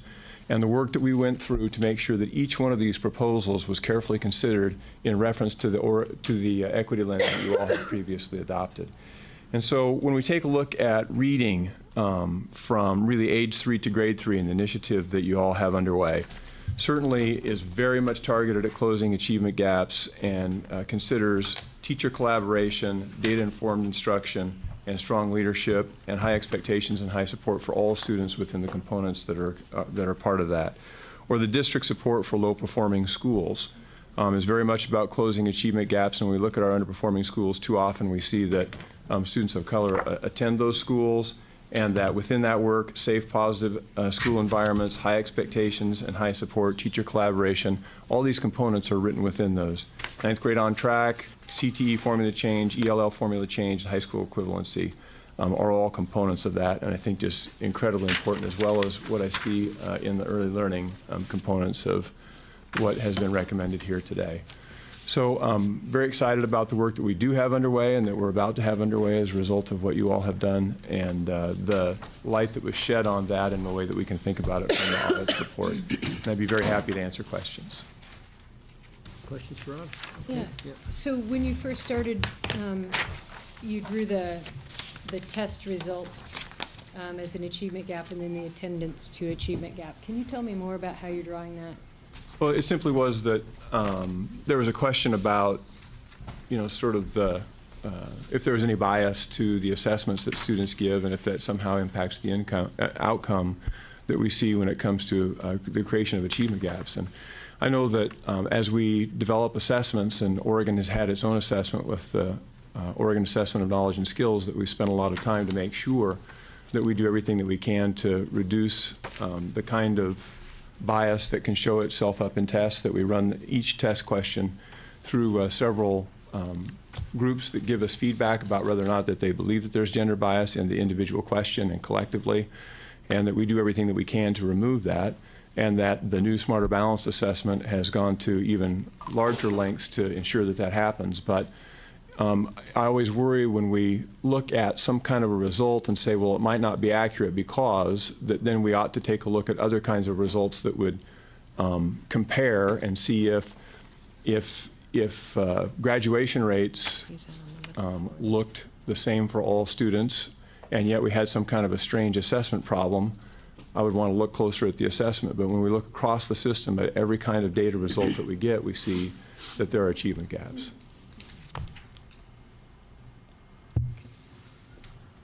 Anyone else? Great. Thank you very much. Others, thank you very much. All right, we're at the point on our agenda where we hear from our Chief Education Officer. Thank you. Update us, please. I will do that. You know, it's interesting how closely these agenda items have fit together today, from the investments and really looking at our students in the gap and the opportunity gap, and making sure that our investments align with our students in the opportunity gap. And what we know is when we support them, we support all students, because if all students can get to kindergarten and get to third grade reading proficiently, the whole class is doing acceleration. Nobody needs to do remediation, and I think that's really part of the dream. I just want to talk about 3 things that are happening with OEIB and all our wonderful partners here. The first one has been referred to, but I do want to talk about 2 meetings to me that have been transformational, critical, and you'll continue to see more. The first was the third grade reading proposal, and I believe that is a strong proposal, one that all of us who are doing this work can say we can meet a 95% reading at grade level in 4 years, because we cast the net a lot broader. We brought together not only people who work within our schools, work within our agencies, but people from our community-based organizations who, with culturally specific groups, have really already closed achievement gaps. And what we realize is that they're critical partners to help us come together and make sure there is no such thing as an opportunity gap. That proposal, I think, is very well formed. I see a lot of support around that proposal, and we could not do it if that group wasn't significantly different. Governor, I really appreciate that you say we're going to do more of that in the future, and I want you to know that we all support that 150%. The second group took place actually this last Saturday, I think, using that same model. We came together and we looked at particularly what Danny refers to in lanes about systems change of outcomes with current funding. So we looked at the ELL formula. We spent most of our time on that, and then 9th grade on track and the CTE, again with a group that not only represents, with a very broad cast of people, a lot of leaders from our community of colors who have been very effective in making a difference for our kids in the opportunity gap. So I thought there was great conversation. We learned a great deal. I think we're only going to get stronger by doing this. So just know you're going to be seeing more of this. I would like to say this is the norm. If we are going to do important work for kids in the opportunity gap, or all kids, it's going to be with a much larger table than we saw before. So that was great. And then 2 other things I would just like to point out is, well, one was in relationship to the early reading by 3rd grade. We did have a conference last week around making sure, and this was part of the recommendation from this group, that kindergarten really is culturally specific. It really meets the needs of all of our children, and we are using best practices as we go towards a recommendation of all-day kindergarten. So there was a conference that really started us thinking deeply about that. And then the other thing we've been doing, which I think is great, is story time every day, everywhere. We've been to 4 communities, and the next community we go to, the governor's going with us. He'll be with us with Reynolds School District. But we've been to the Confederated Tribes of Grand Ronde and Willamina Elementary School, the Reedsport, North Bend, Coos Bay districts, Ontario, Nissa, and Vale, and the Klamath Tribes in Klamath County. When we came up with story time, we met with these communities ahead of time. We listened to the communities about what was going to work with them, and we actually have been working with members of the community to launch this story time every day, everywhere. And what we know is that if we start early and we talk to our children, or we sing with our children, we play with our children, we tell stories with our children, which there's so many great storytelling cultures in our state, that will really build the kind of vocabulary that will bring our children to school ready to learn. So a lot already going on to get going at this work. We're just going. And I think that, right? Our children need us going and going now. So those are just 3 things I wanted to share. Great, top that, Ben. That'll be hard. Okay, thank you, Nancy. Any questions for Nancy? Okay, then we're going to hear the recommendations for the meeting in the middle 40. Great. Ben and David. Great. So I'll kick this off and then hand it over to David Reeves. So I'll just remind the board that back in March and April of this year, you reviewed and endorsed a definition, if you will, of the middle 40, a clarification of 40-40-20 that spoke partly to demography, spoke to how to sort of think about age cohorts relative to 40-40-20, and tried to define with somewhat greater clarity the middle 40. You endorsed a broad understanding of what counts, including associate's degrees, one-year certificates, career pathway certificates issued by community colleges, and a variety of other credentials. You then went on to ask two things of the HEC in consultation with OIB, the Oregon Workforce Investment Board, CCWD, the Department of Employment.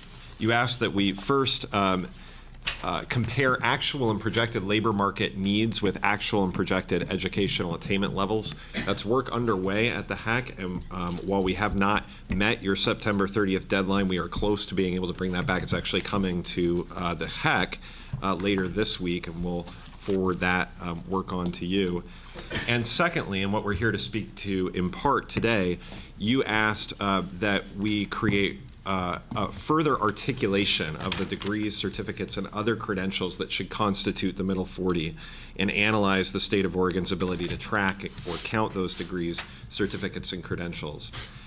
Partly as a result of this recommendation that you adopted in the spring, and also as a result of an executive order from the governor, a group was created, a HEC OIB task force. It was staffed by the governor's workforce policy advisor, Agnes Balassa, as well as staff from the respective agencies, employment, CCWD, the HEC, and it provides, among other things, a answer to your request for further articulation of the middle 40. It also provides a variety of recommendations around how our education system and our workforce system should work together to manage the development of degrees, certificates, and workforce training to meet especially middle 40 needs. So I'm going to turn it over to David Reeves, who both as a representative of the OEIB and as a member of the HEC was one of the sort of key members on that task force. And I don't know if David can keep track of all the task forces that he serves on, but this was a number of meetings that he participated in. Thank you, Ben. Yes, it was actually a very good meeting between members of the post-secondary and workforce training in the state to kind of better define what each sector's roles were and how we could work closer together. And I would say it was very successful, some of the conclusions we came to that you can see in the report. They cover about, I would say, 5 broad areas. The definition of the middle 40, what the outcomes are for that, data collection and usage of data, collaboration between workforce and education, and finally investment. I'll go into a little more detail on those. First one was a definition of what that middle 40 was. I'm glad to say that the representatives from the Workforce Investment Board agreed with what we've already confirmed on this board and on the HEC for a very broad definition of that middle 40, not just to be talking about recent high school graduates coming into the middle 40%, but actually all working age adults in Oregon, or up to a certain level, but including all adults in Oregon. And talking about ways too about how better to assess the needs of a lot of adults out there in the middle 40, that is, people do need continuing training and retraining through their careers, that, you know, I don't think anybody's fooling themselves that once you get that college degree or college certification, you're set for life anymore. So we talked about ways that we should be looking at ways to better assess the needs of adults in the middle 40 and serve their needs and employers' needs throughout people's careers. Another thing we talked about was common outcomes. It was kind of apparent when we came together. We spoke different languages. You know, we were in education talking about credits and credentials and diplomas.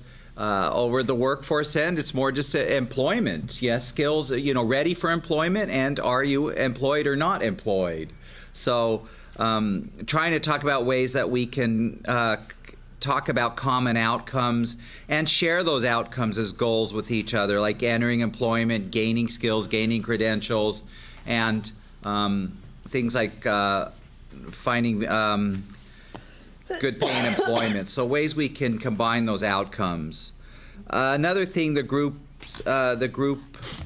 talked about was ways to work with the data we have and to better coordinate the data systems we have. I thought this was really exciting. This wasn't really a suggestion as we came into the group, but really came out of the group discussions, both with the existing data we have with students' transcripts and such, but more so really working, enrolling or co-enrolling students into some of the work source data systems, the WOMIS and the PRISM. Don't ask me what they mean. You can read the report for more details. But basically, data systems that really help employers find employees and help potential employees find employment throughout the state, and better ways to co-enroll students so when they're completing their degree or program, they're also going into the state system to help them match them to employers. And it also helps us better track to the success rate of students as they're entering the workforce. So the report talks about ways we can expand those possibilities and use the data systems together. Another thing we talked about was facilitating collaboration between workforce and education in a variety of ways. One of them was talking just about a policy summit we have to get the two sectors together on a regular basis, either twice a year or once a year. I think the report says twice a year, actually. But that talent, some kind of talent, what was it, talent summit also to highlight some of the graduates coming out of the education system with skills that are really highly sought after by employers. Things like that. It's you know, really a chance to bring together educators and people working in the workforce, both employers and people helping people find employment, a way to bring them together in one venue or one event and help people start talking together about ways we can work together better. So I thought those were good. It was a good suggestion. And finally, final suggestion was for investment and a way for us both working in workforce and education to combine for workforce strategies to strengthen career technical education, for example, in ways that we could both work together. And even there's a suggestion in there for some kind of common funding pot or something, a pot of money that workforce and education could use in a combined way to really help each other. These are really good. I think the two systems haven't really communicated in this kind of way up to now. It's either been spotty, it's been institution by institution, has, say, community colleges talk to specific employers, or forecasts come out for the state outlook and they get sent on to the colleges. But I think this is a really good way to talk about ways the Higher Education Coordinating Commission and the Workforce Investment Board can really get together in some concrete ways and really work in a coordinated way. So I don't know if there's any comments or questions on the report, if you've had much of a chance to look at it. Just in terms of process, as I understand it, it is hoped that the OEIB will endorse these recommendations and do so at the next meeting. This would be a first reading where you have some chance for discussion, feedback. There may be questions that we need to follow up with you on before this comes back to your agenda in December. Yes, Julia? Yeah. So what, in fact, we would be supporting is the recommendations that are contained in the executive summary, or there's 10 of them? That is correct. So I think yes, we are asking that the OEIB consider the 10 recommendations that have been adopted by this task force and endorse those. So they start in more detail in the report on page 13. You're right, they're contained in summary in the executive summary, and then in greater detail starting on page 13. Yes, please, Yvonne. So first, I want to acknowledge the great work once again in this group. It's really exciting to see the coming together. Because I have not been a part of this work, what would be helpful to me, and I don't know if you would like to respond to it now, or maybe you can send me something, or maybe send it to the whole board. I'm curious, out of these recommendations, are there some that might have barriers, and do you know what those are right now, what you might do to get through them? And is this a hierarchy of sort of prioritized recommendations? I just don't, I don't know how to help understand the recommendations and how likely those kinds of things will happen. So I know that there's things that need to happen early on when you put together a set of recommendations like this, and there are things that are more sort of aspirational. So I just was wondering what you thought about that right now. But I don't want to. I think I can give a better answer by following up with you and the board in consultation with other folks who were involved. I was just one of them. I don't think these are ordered in terms of a hierarchy of priority, and especially on your first question, barriers, yes. I think some of these clearly have greater levels of challenge associated with them than others. And in consultation with others who participated, we can certainly highlight that for you. So it was really talking about how to bring the two systems together and collaborate in a way that I don't think we've done before at the state level. But you're right, we've got to talk more about prioritization and what would come sooner and what wouldn't.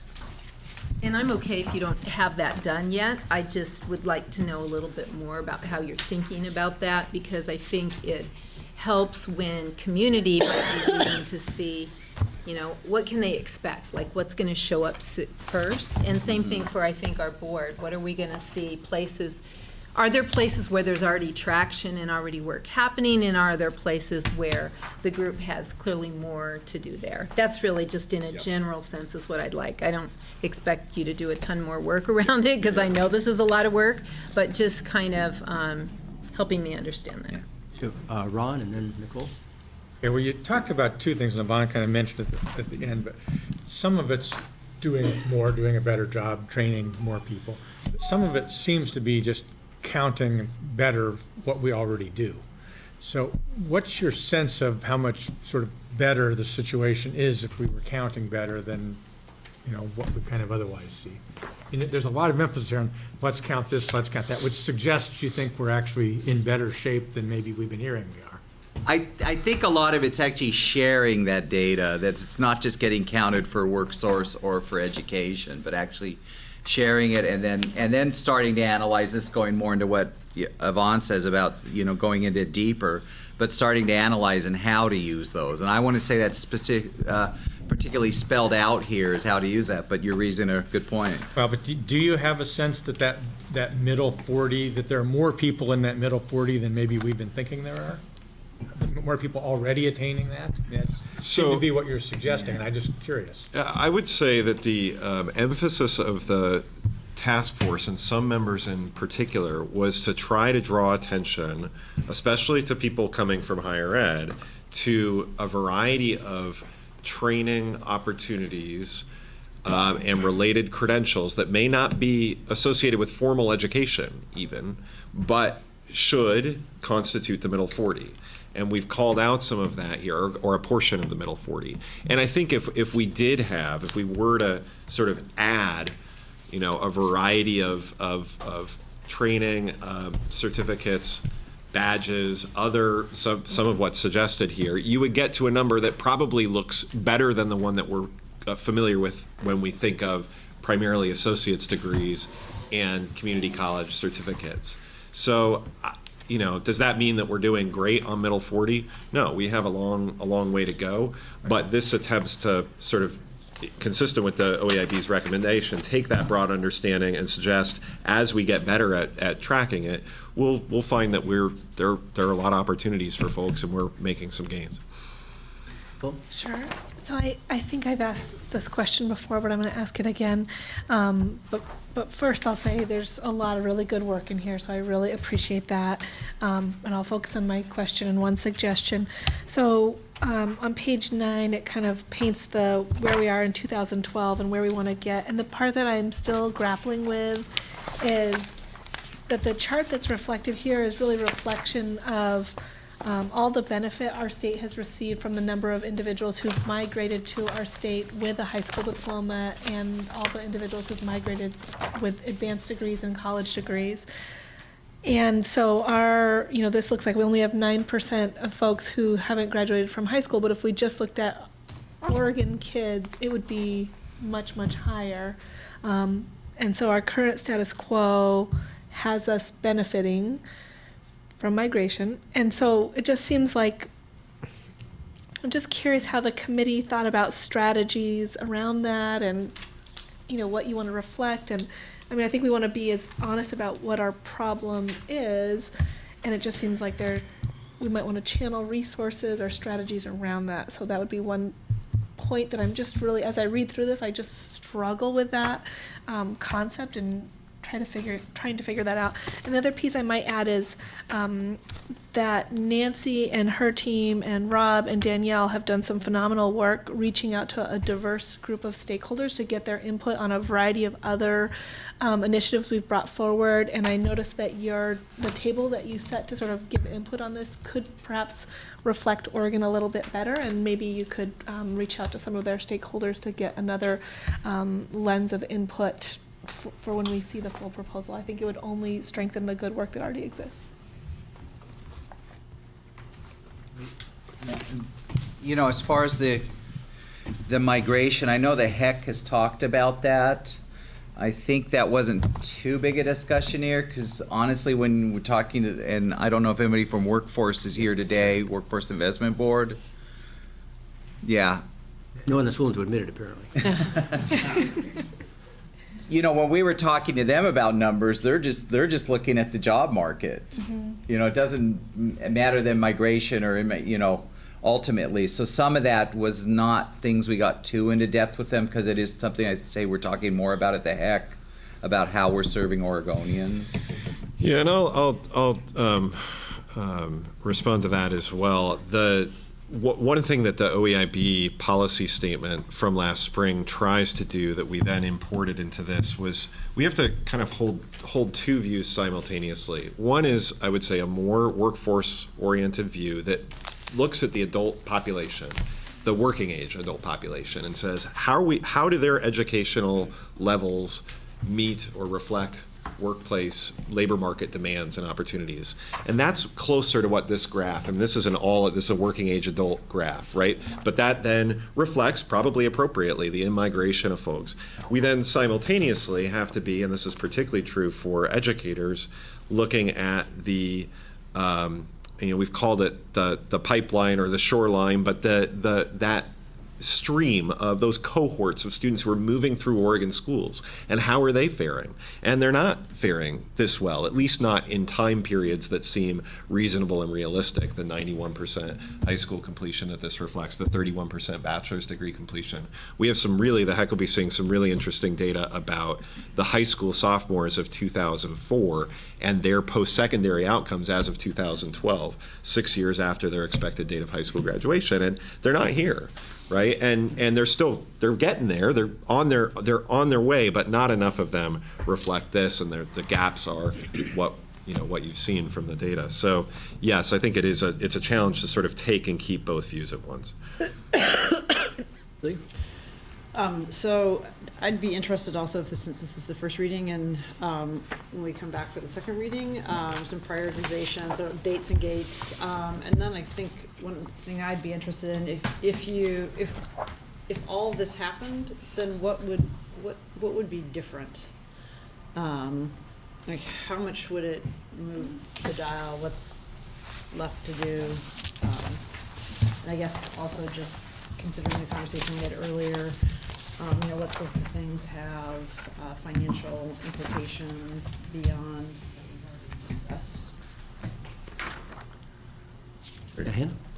I'm not sure, David, in your discussions when we were in the Outcomes and Investment Subcommittee meeting, we were talking about the forecast for the jobs of 2020.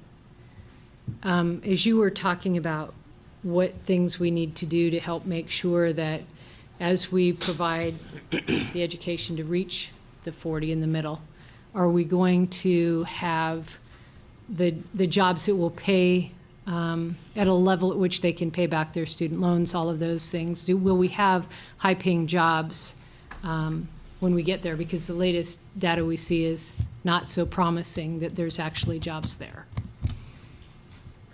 So who's working on that? Yeah, so, and that is, this sort of speaks to the first request of the OEIB from the spring, which is to compare what the labor market is paying for with our educational goals and attainment levels. And as I noted, there is a report under development that the HEC is overseeing that tries to get at that. And it basically uses Department of Employment projections about jobs and job openings. And the Department of Employment then associates each type of job with a particular level of education, high school, some college, higher ed. And it attempts to sort of match the two or describe the gaps. And I can be very happy to share that work with OEIB, even in draft form. What I can say, sort of the initial snapshot is similar to the way in which it appears as you look at the chart that Nicole mentioned, that we're doing better on bachelor's degrees. If you merely take Department of Employment projections, which are sort of a status quo projection, like not a lot changes in the world, then we're doing okay on bachelor's degrees. In terms of job openings, it's in that middle 40 area where we find employers with gaps to fill. That is a really general story, and what the report also attempts to do is then highlight some specific fields where what I just said isn't true at all. There are particular types of bachelor's and advanced degrees that we're really short in, and there are particular types of middle 40 certificates and degrees that we're doing fine in. So it's a complicated story, but it's one that we're working on, and be happy to share with the OEIB. So will we have that before we move the recommendations? Will we be able to see, are we on track? Do we have the capacity in Oregon to actually provide those jobs? Or are we, I don't know what your timeline is. Yeah, you said so, it's in the works. Yes, it is in the works. The HEC will review at what I hope is a sort of near final draft of that report later this week, and be happy to share it whether or not it's in final form. I will say this about that work.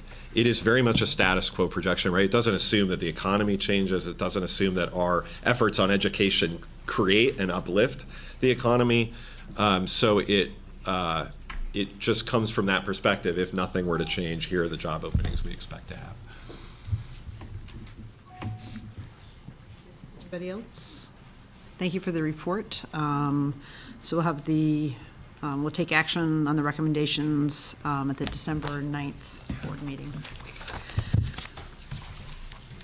So at this point, we're going to shift to public comment, and we have a fairly long list of people here today. I want to thank everybody for coming, and just as a reminder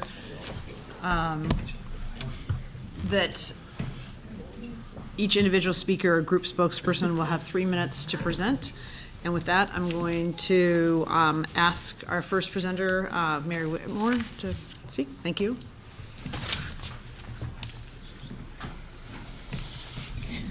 Thank you very much. I am a retired teacher from Forest Grove, and I have audaciously self-proclaimed myself to be an ex officio member. I've come to so many of these meetings. I have a poem for you. I come to ask our children's forgiveness. Over the last 10 years, only half of Oregon's school-age kids have learned to read. We looked the other way. We blamed everyone and everything we could over the last 10 years. It's a crisis. It's an emergency. Pull out all the stops. 94 years ago, Dr. Orton worked side by side with his wife to help dyslexics read. They figured it out. 71 letter and letter combinations to make the 42 sounds of English in the order of frequency used. They figured it out, and they gave it to history for free. In honor of all Oregon kids and all American school kids left illiterate, I ask forgiveness, and I pledge to work with you to begin to heal this horrifying neglect. Convene summer explicit phonics literacy camps until 90% of our children can read, spell, write, speak, listen, and think. Then and only then can you reach for 40-40-20. I would also take issue with what you said about expecting kindergarten 3 outcomes to be any different in the future, because you are not changing reading instruction curriculum. You can see kindergarten learning gains with Easy CBM, which I believe should be required in all districts. Seth has several documents to support my vision, and you can get any or all of these from him after adjournment. One, a draft of LC 384, which requires explicit phonics materials be available in every district. A statement I prepared for the 5th of November OEIB meeting, which I actually missed. And a draft letter to Dr. Henry, PSU Board of Trustees, and a resolution to establish those literacy camps. And also I have a copy of the last 10 years of all state reading, which shows the 56% literacy rate averaged over the last 10 years. And also Mitch Charter School last 10 years, their average is 90% literacy. And that's all. Great, thank you for coming in today. Next up is Jim Anderson.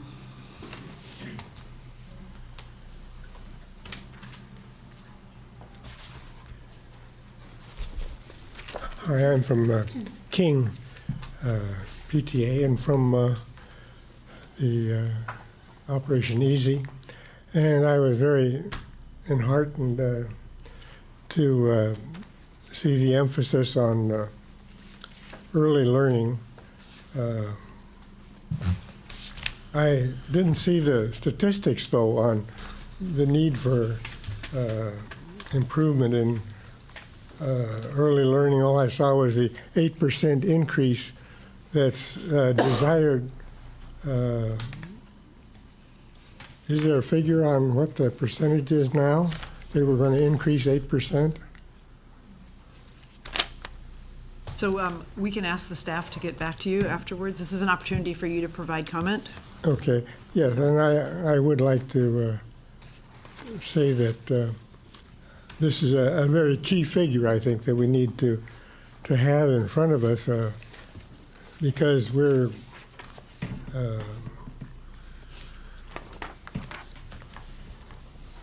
putting a lot of money into improving this this figure, and it's significant to observe it and work with it when we try to get the third grade reading level up to 95%. Thank you. Thank you. Next is Deb Mayer. Oh, I'm sorry.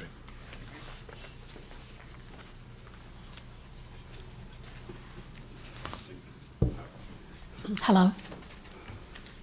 I'd like to talk to you about an election that was held in Indiana and why it's important to Oregonians. The election was for the Indianapolis School Board. The reason it's important to Oregonians is that Stand for Children bought the election for education reformers.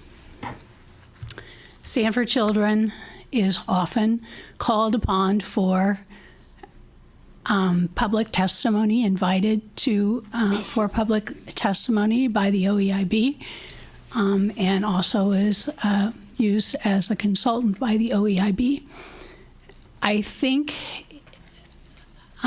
if Stand for Children's policy is to input large sums of money into school board elections so that the will of the people is not followed, that we shouldn't stick our heads in the sand here. We should look around and see what's happening at other places and know that Stand for Children may not have the best interests of children at heart. The 3 people that won in Indiana are not for the same kind of policies that we are for. They're for for-profit charter schools. They're for high-stakes testing. And they are for unlicensed teachers in the classroom. If this is the agenda of STAND in other states, why are we consulting with them to set policy here in Oregon? I think we need to think twice before we support or consult with people that aren't for smaller class sizes. They aren't for strong public schools. They aren't for professional teachers. And that's what we want here in Oregon.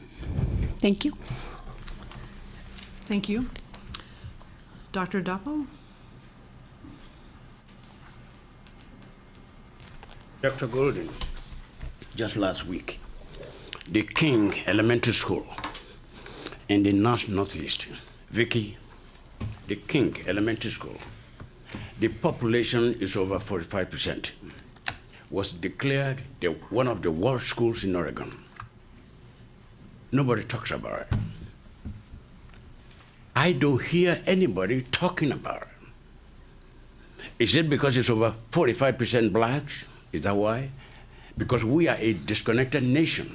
We're not together. Don't let me get away with that, but I want to say we are a disconnected people. So therefore, that school is sitting there. Nobody is talking about it. Nobody's doing anything about it. I need to say that. Nobody doing anything about it. Those kids over there from elementary school, they used to feed into Jefferson High School. Gang members. That community where that school is located, I have buried over 13 kids in that place. Young boys killing each other. I need some help. I want you to follow me to King Elementary School. Gary Buckman, a good friend, they have just delivered an incredible information to us. I love what they deliver to us. That school the staff is disconnected. No leadership, as far as I'm concerned. We can't do that to the black Americans. It's too painful to me because this country has been good to me. I came from somewhere to get an education. I got one, the best. A doctor, a PhD, all over the place. I'm well established. But the black Americans, why? Right in my face. I'm not reading a history book. This is right on my lap. Those kids out there. You know what it does to me when I go there physically? I am sick. Just physically sick when I go there. In America, in Portland, Oregon. Follow me to King Elementary School. Is that all right? Thank you. Dana Hepper?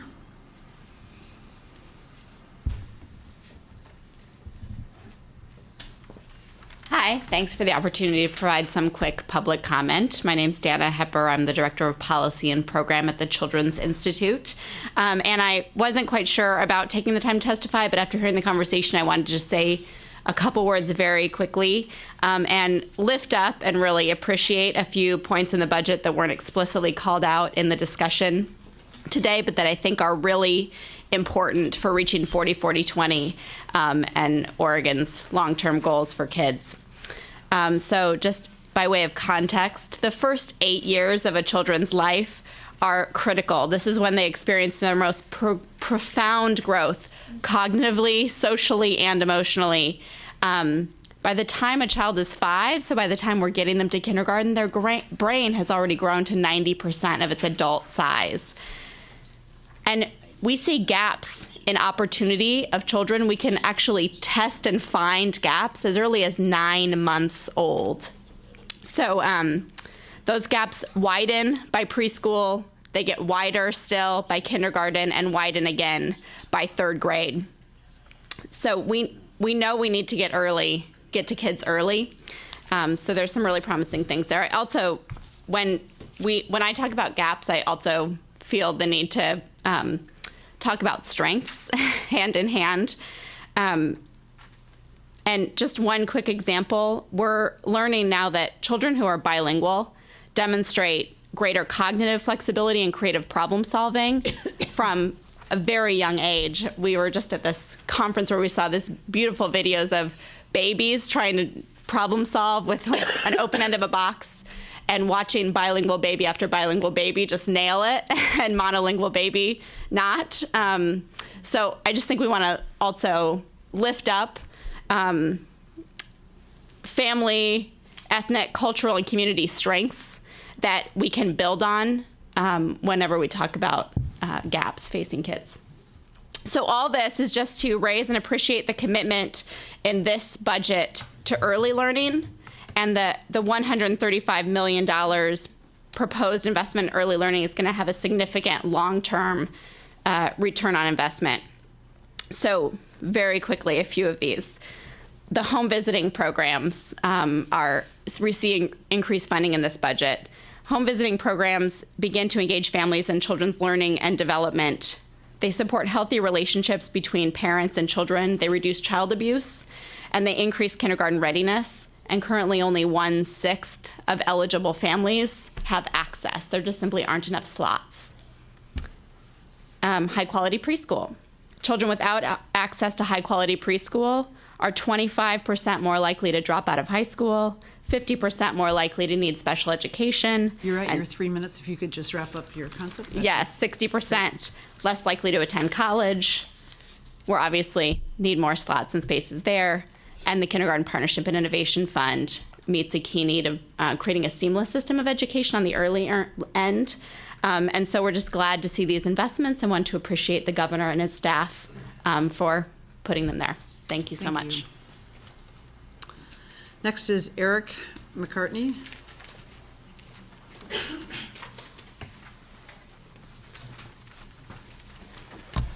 Hi, good afternoon. My name is Eric McCartney. I'm a teacher with Portland Public Schools, though I in no way represent my employer in anything I say or do. I just want to make that clear. I've been teaching in the same Title I school in Portland Public Schools for 7 years now in outer southeast Portland. We have been identified as a priority Zone 1 school for a number of years based on Oaks test results year after year. We have had, obviously through the Title I program, additional funding from the federal government, as well as extra funding through the district and other state programs. What I've noticed the last 7 years in my stint at that school, by the way, it's Kelly Elementary, does happen to be home of Portland's only Russian immersion program, which I think is a strength, is the changes that have come down that have affected me and my fellow educators in that building and in other buildings across the district have felt almost entirely top-down. The decisions and policies in place seem to have not been made with any sort of consultation with those of us who actually educate your children. Does this make sense? It does not make sense to me. Some of these, I was looking at the proposal here that Danielle put together, and again, I agree, that third grade, that benchmark, if a kid doesn't read by third grade, it doesn't look good. And I know this, I'm a fifth grade teacher, but I feel that these top-down decisions are not always being made with proper thought. The Common Core State Standards, which have been mentioned here once or twice, an example of a change in the Common Core State Standards. We're talking about literacy. There's a Lexile scoring system, and I won't go into details as to how that works, but it's a numerical system that it evaluates a book level and a reader. It does two things at once, and you try to match the kid to the level. Well, part of that increasing rigor of the Common Core State Standards, they've had to realign those Lexile scores. All they did was increase the level. So now something that was 4th, 5th grade band in a Lexile scoring system is now considered to be in like the 2-3 or 3-4 band. And literally just raising a bar and telling someone to jump higher doesn't do it. And that's my concern. So I'm just asking, as an educator, whom I am very proud of the work I do, and my fellow educators, I feel it's the most important job in the world. I'm sure you all have very important jobs as well, but I think mine's more important. No offense. Please respect, not us. I don't care. Call me names, spit on me, whatever. I don't care. Respect my children. Listen to us. Don't assume. You're at 3 minutes, if you could. I have no doubt my 3 minutes is over. Don't assume because it makes sense, it's logical, that it will actually work in a classroom. It's far too complex for that. That's all I ask. Thank you. Thank you. Next is Melvin Odin Orr. Oh, I'm sorry. Yeah. Thank you. How did you know? I wrote all the names. Pam. I think I'm first. Blumenthal. Sorry about Yes, that. thank you. Hi, my name is Pam Blumenthal. I'm the Director of Links Programs at Portland Community College, but I am here today as a representative of the Coalition of Metro Area Community Schools, also known as CMAX.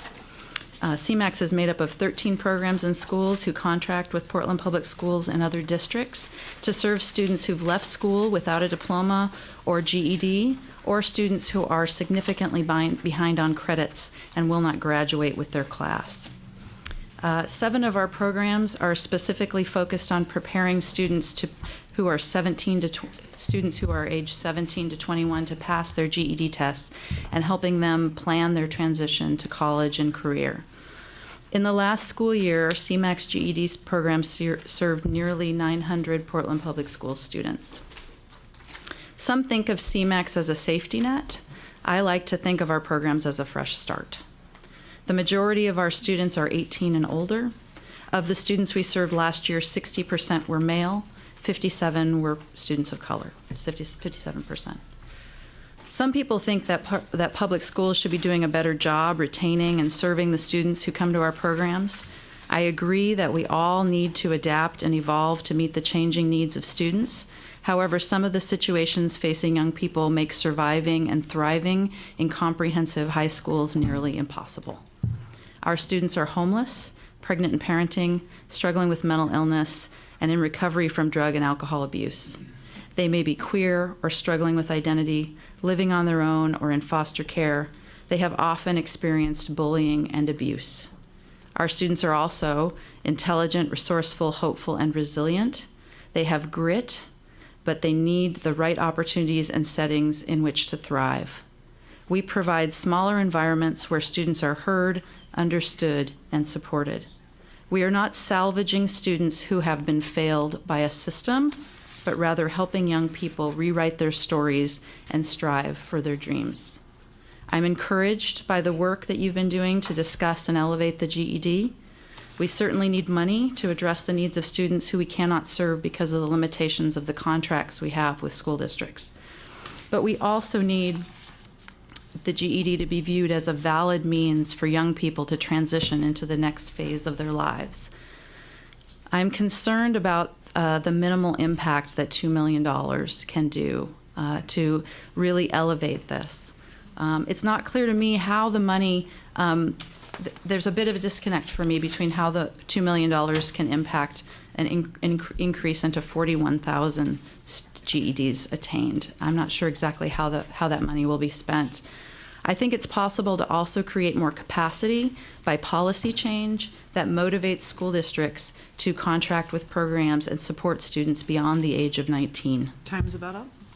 I am hopeful that what you're doing will continue to gain momentum and that eventually we will have sufficient funding to support all students who want to rewrite their stories and move forward with their lives. Thank you. Thank you. I just noticed there's somebody else from the same organization that. No, it's a different organization. No, there's somebody later on, Amanda Moynihan, also from outside. She's from outside in. Okay. Not from CMAC. I guess you're signed up twice.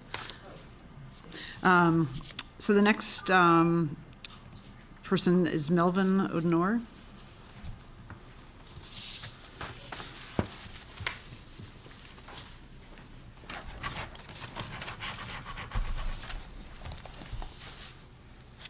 Afternoon, ladies and gentlemen. My name is Melvin Odenor. I'm here on behalf of the City Club. As many of you know, last year we conducted a research report related to the GED and the changing GED. Since that time, can you hear me?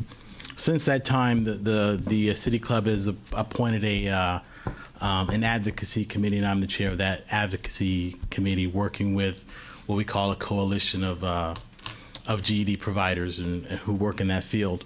I wanted to speak with you today to basically say that we're really in support of the work that the Equity and Partnerships Subcommittee has been doing, and again, I encourage you to continue to stay that course. We're very in support because, among other things, their work and the budget that you've implemented, including the $2 million piece, does a couple of things that we called out in the City Club report that I think are important. The first one was the coordination at the state level with the programs, higher education as well as primary. The other one is the focus on the wraparound support services and the need to provide those. I think Pam Blumenthal mentioned that as well. As well as the important role that community-based organizations play because of the, in many cases, cultural capacity that they bring to working with young people as they move towards the GED. I do want to say that, members of the coalition see that it is crucial that we focus on high school diplomas. But it is also equally crucial that we ensure that there is a second opportunity for folks who, because of circumstances many times beyond their control, have an opportunity to seek their own success, albeit in a different way. And so for that, we want to encourage you to do that. I appreciate the comments from many of the members earlier about the extent to which the $2 million may or may not move the needle. But given that what we're talking about is a situation where we have over 300,000 individuals who do not have a diploma or a high school equivalent, and then I think the budget noted that of that, we're looking at $100,000 people potentially being impacted by these efforts.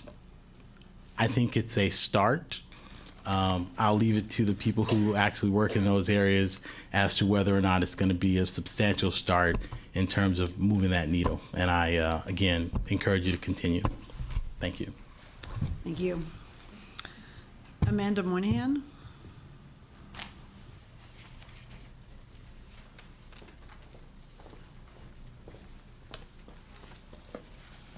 Hi, my name is Amanda Monahan. I come from outside in. I'm the lead teacher and school administrator there. We have created a program there, and we're part of CMAX with Pam and PCC and many other organizations in Portland. We provide wraparound specialized services targeting homeless youth ages 17 to 25. So I've been asked to share just a story of the difference that a year can make in truly wraparound services, which is what we provide. And it's a story that starts in June of 2013. A boy came to us, a 19-year-old. He came from a rural family with significant trauma and abuse history. He was 100% homeschooled. And to hear him tell it, his mom gave up when he was 8. And when he became an adolescent and realized that he was gay, life became completely unbearable for him there. So he found his way to us. He'd never been in a classroom. He'd never taken a standardized test. He had frequent panic attacks. He had fear of men. He had depression. He had very low reading and math skills, to put a grade level on it, which we don't really do. It was about less than 3rd grade in math, around 5th grade in reading. And he had little experience writing by hand, which is a unique problem to have today. After he completed 24 hours a week of almost entirely one-on-one tutoring for a full year, along with the daily coordination with his case management and counseling services, his access to shelter and transitional housing, his access to a work experience in our kitchen, and medical services, including glasses, which he very sorely needed. He passed out of all of our growth assessments. We didn't have another test for him to take because he had passed everything. He passed all of his GED tests but one, which was, as you can guess, the math test. He failed that one twice. And he kept going. We kept hitting at the anxiety and figuring out ways to get through that on the math test. And he did pass that in September. Right now, he's finishing up our career development course. He's signed up to start school at PCC in January. He'll be working in our dog daycare before January. And we will continue to support him for another 4 years to ensure that he's truly successful in college. And that is just a pretty typical story in my world, and a good example, I think, of people that are not served in traditional schools. And again, it is very typical in the clients that we serve. It can cost more depending on how you look at it, but it's something that I think that we can do, and I have a lot of hope for what we can do. Thanks. Thank you.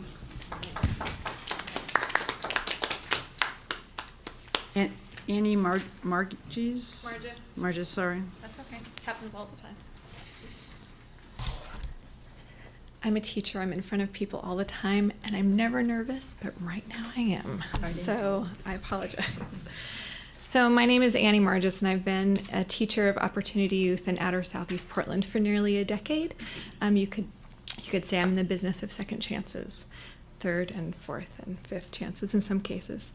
I'm encouraged by the attention that this board has paid to the GED in pursuit of 40-40-20. However, we must do more. We know, and our students know, that the GED is not the end. The GED is the beginning.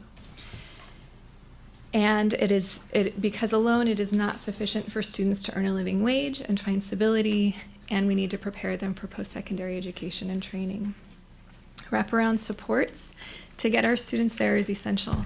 As Amanda was saying, we also serve students who are highly barriered, homelessness, they've been adjudicated, in some cases incarcerated as adults, gang affiliated, pregnant and parenting. They have, if they're not homeless, they might have home insecurity, they might have food insecurity, mental illness, and they need counseling, they need personal development supports, they need those wraparound services, not just going to school every day and taking a class and sitting in a classroom. Schools like mine, Portland Youth Builders, are uniquely positioned to contribute to the middle and the upper 40s, not just the 20. All of our students are coached toward a career that always includes some form of post-secondary education, whether that is a certificate, a degree, in 2-year increments or beyond. However, we must invest more in GED support to get our students there, to help them grasp and create their own second chance. Thank you. Thank you. Next, Joe Nunn. Joe here? No. I don't think I see him. Morgan Joyner.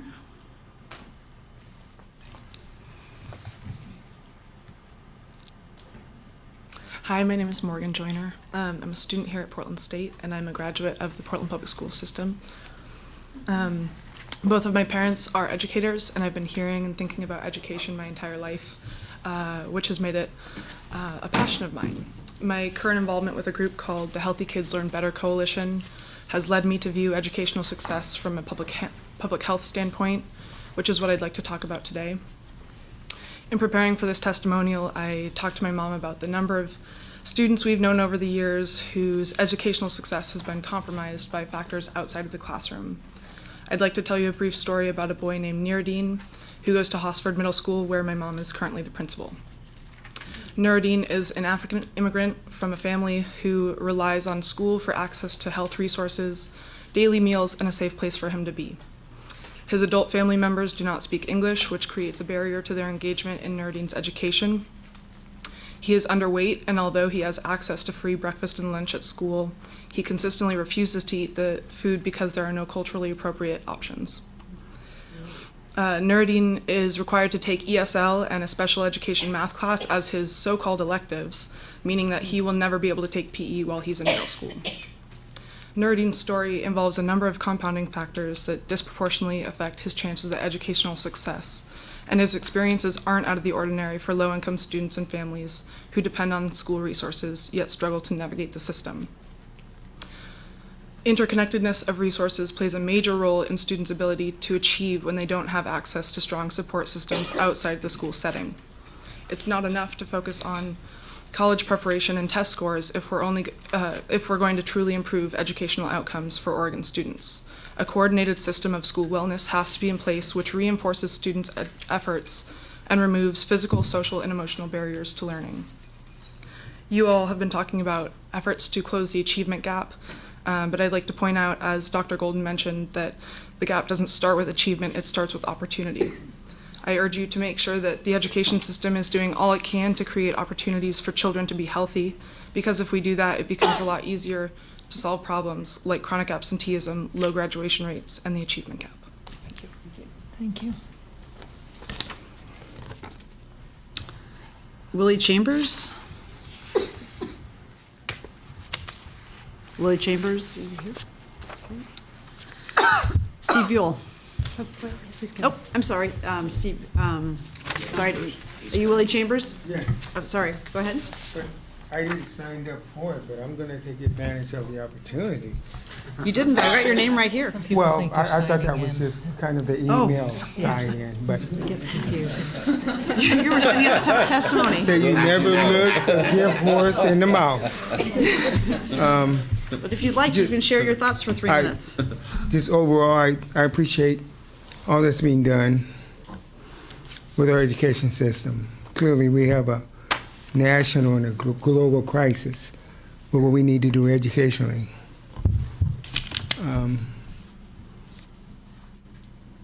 Clearly, Nancy, I appreciate all you've done and what you're doing. Nicole, there's a number of people I could do that with, just say thank you. Clearly, we know the obstacles and the hurdles that we have before us.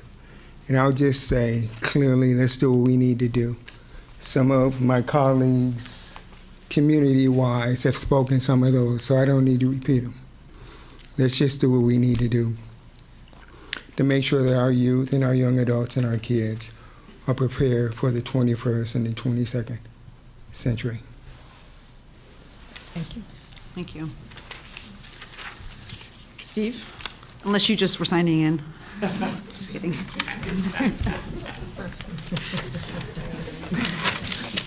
I kind of wish it was the case. Not true. First of all, I just have two short things. One is I don't want anybody on this board or in the state of Oregon governmental system or any educator telling me that Oregon can protect the data in our longitudinal database system for children in this state, not after the data breach in the Oregon Employment Department. So I don't want to hear it anymore. I want it when you go out and talk to parents, I want you to be able to say, no, we're going to take your children's data, we're going to put it in a longitudinal database, and we can't protect it, so it will probably be taken by criminals to use, and that should be what put on your brochures and stuff so people understand that. That's clear and perfectly clear. The second thing is, it's kind of interesting. We've talked a lot about the opportunity gap, but just a little bit about the opportunity costs of the program that was put forth here today, $870 some million. If you have the last time you went to the legislature, it was $75 million, which is 750 teachers out of the public schools in Oregon. Because, well, it's more than that. It's about 800 teachers out of the public schools in Oregon that you take out of the classroom to spend the money someplace else. Now at $870 million, you're about at 9,000 teachers.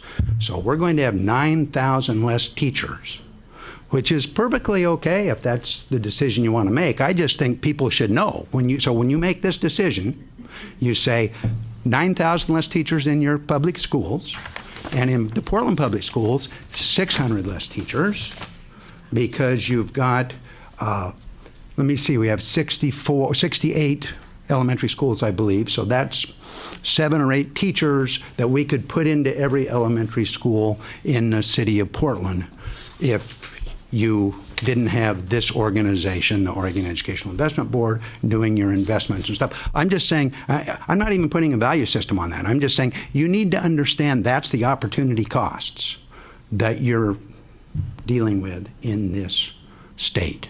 Okay, and I'm just, so everybody's clear, and hopefully they'll pick that up in the newspapers and on television and say, okay, 9,000 less teachers.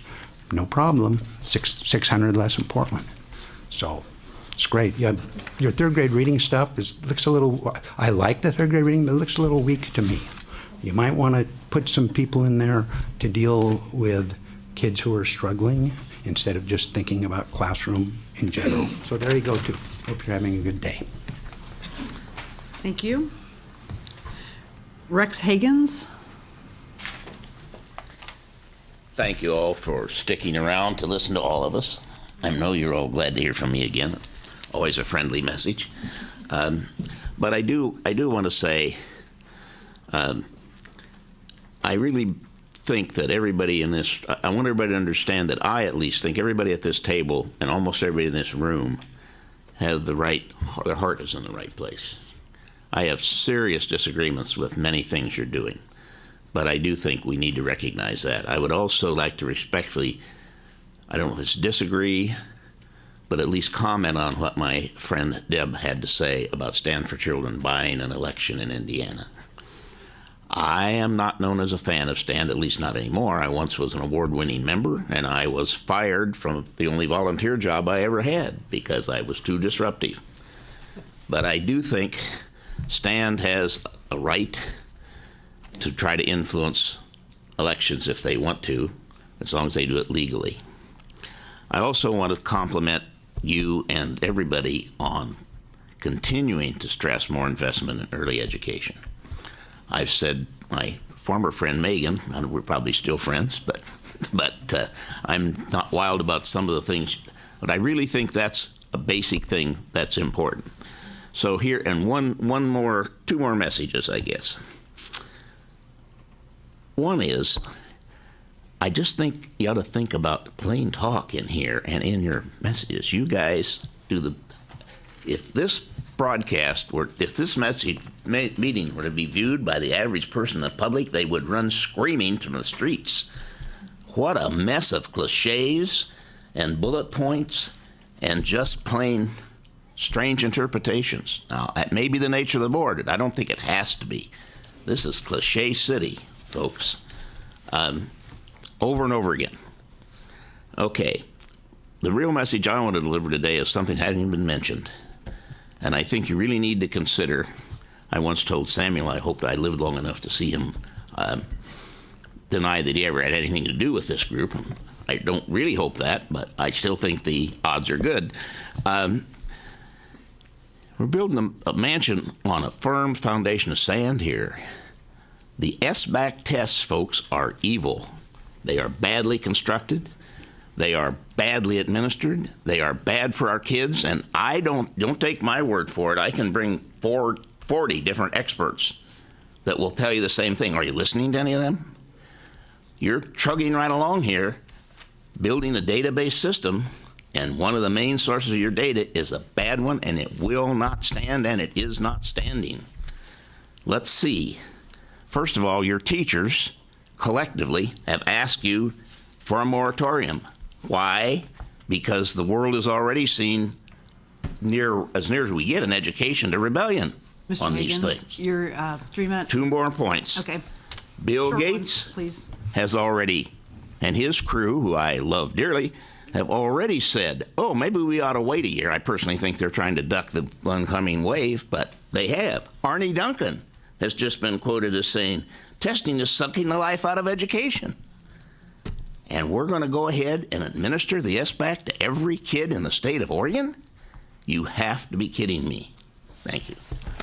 Thank you. Next on the list is Elizabeth Teal.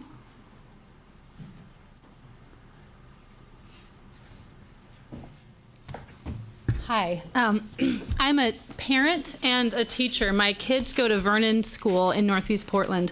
And I wanted to tell you guys, I wanted to take this opportunity to give you a little bit of perspective about how policies like ranking and labeling schools based on their test scores, how that actually impacts schools on the ground. So 2 years ago, our school was labeled as a focus school by the state, and we were told this was going to give us support to improve our school and better serve our kids. And parents and teachers, I think, were optimistic that we would see some positive changes. And 2 years later, people aren't optimistic anymore. These policies are hurting our schools. In our community, the label of being a focus school is seen as a badge of shame.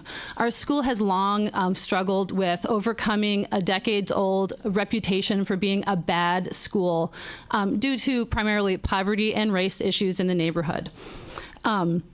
When our school is labeled as a focus school, it's seen by a lot of families as justification to say that's not a good place to send my kid.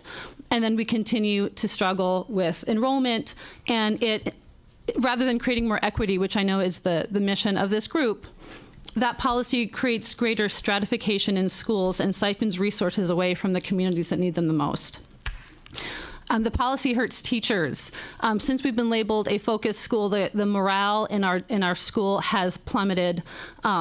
Everything's about accountability to the point that teachers are staying at school till 7 o'clock at night, writing down detailed lesson plans to prove that they're doing what we know that they're doing every day, teaching kids. It's not enough for them to be up in front of the kids doing it. They need to write down 5-point plans on every lesson that they deliver each day.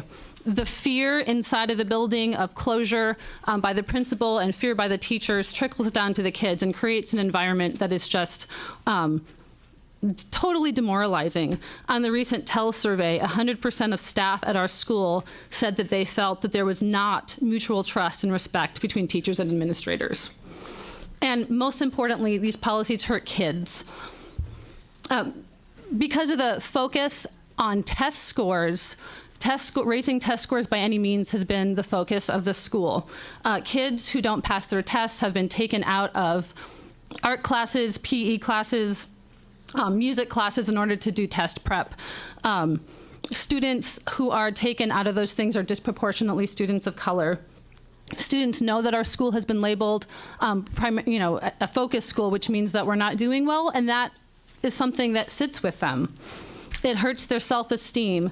And worst of all, I think, in a climate where the adults all know that the survival of the school rests on test scores, kids start internalizing that. And when they don't pass, they see that as a measure of their self-worth. And it is heartbreaking to see kids who are told that they don't pass a test come to believe that that means they're not good students or valuable people. There's just way too much emphasis on it, and the policy of having schools compete against each other for test scores, okay, it's so damaging. I also want to quickly address the fact that at our school, families have really seen the damage that this testing culture has done to kids and have started to decide that it's important to them not to participate in it. Our school was docked 2 levels on the state report card from a level 3 to a level 1, not because of our students' test scores, which is what you say that you're measuring, but because families chose not to participate in the tests. So that furthers the damage that's being done, and it feels like a coercive situation where families have the right legally to opt out of testing, but by doing so, we're being shamed in our community and told that our students aren't doing well academically on the 5-point system. So in short, it's hurting schools and it's hurting kids to measure schools against each other by test scores. Thank you. Thank you for your testimony. And I want to just thank all the educators who came today to share their stories. It's very helpful to all of us. I have 2 more people that signed up. Jennifer Kearns.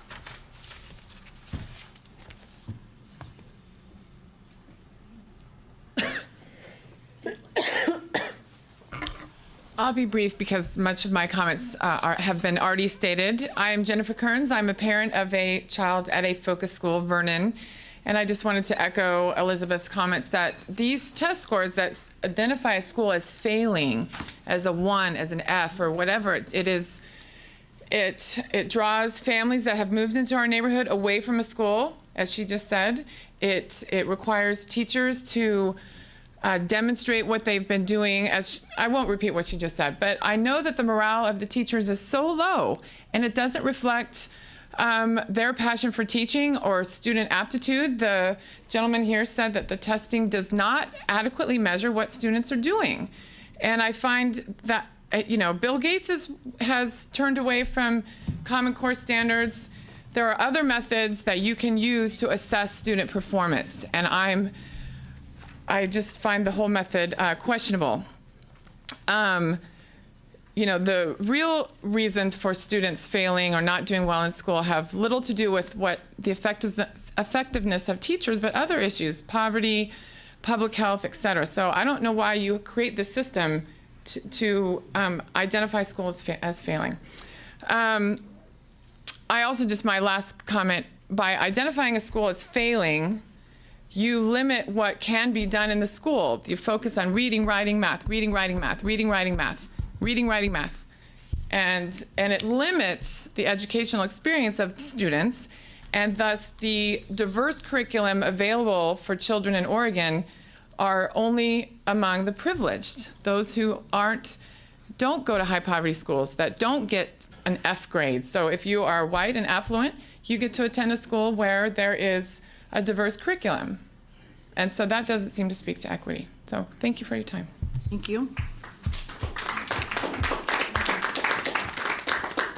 Kathy Tucker.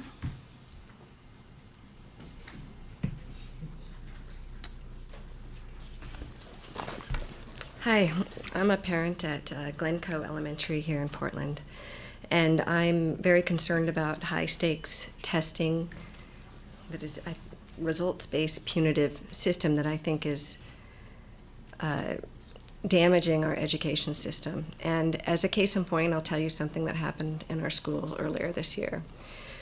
We had a new principal come in, and at her first meeting with the PTA, there were probably over 100 parents in the room. She led her discussion with the fact that 11 families had opted out of of testing the previous year, and that they were threatening the school, that they had caused the score to drop from a 4 to a 3, and that if it happened again, we would drop to a 1, and we would lose recess time and art that is paid for from our art residencies, such as our school plays, which is paid for through a Run for the Arts, which parents raise the money for that. And so I really feel that this kind of pressure is caused this, and all of what she said turned out to not be true. And our score did drop, but there weren't enough people that opted out, but probably next year it will be for that reason. And the other thing is that because we're not a Title I school, we actually don't face any sanctions, any penalties from the state or from the school district. So what you have here is a situation where poor people are being punished in a way that relatively comfortable schools such as ours are not. This system is really really getting out of balance. Thank you. Thank you. Do we have anybody on the phone who wanted to testify? Yes, Pat Muller. Okay, can you identify, I guess, proceed, and I'll just, I'm sorry, but since you're not here, I'll, when you get to 3 minutes, I'll let you know verbally. Okay, can you hear me okay? We can, I think. Go ahead. Okay. All right, I'm Pat Muller. I'm an ELL teacher in McMinnville. And I was at a meeting this Saturday with a bunch of stakeholders talking about the ELL proposal and the K-3 proposal. And I was, very excited about the opportunity to have a voice there. And then when I look at the agenda that's brought forth today, it's brought forth with no changes, despite all the input that was given there. So I'm just, wondering, have you not had time to change some of the proposals based upon our input? Was the day I spent just, a total waste of time and none of my comments or the comments of the superintendents in the room to be taken into consideration? I heard very clearly from superintendents that they don't want to create a system of winners and losers where you're constantly shuffling around money to fund certain programs, but then placing pressures or less importance on other programs, increasing class sizes, regular programs. And I would like to ask the board to take out at least the ELL part from the whole package. I have a feeling this package is just going to go forward as a total package. There's nothing that can be done to edit it. I'm not quite sure where the proposal came from. It was claimed that it was made at a couple meetings with Seaside and Comita.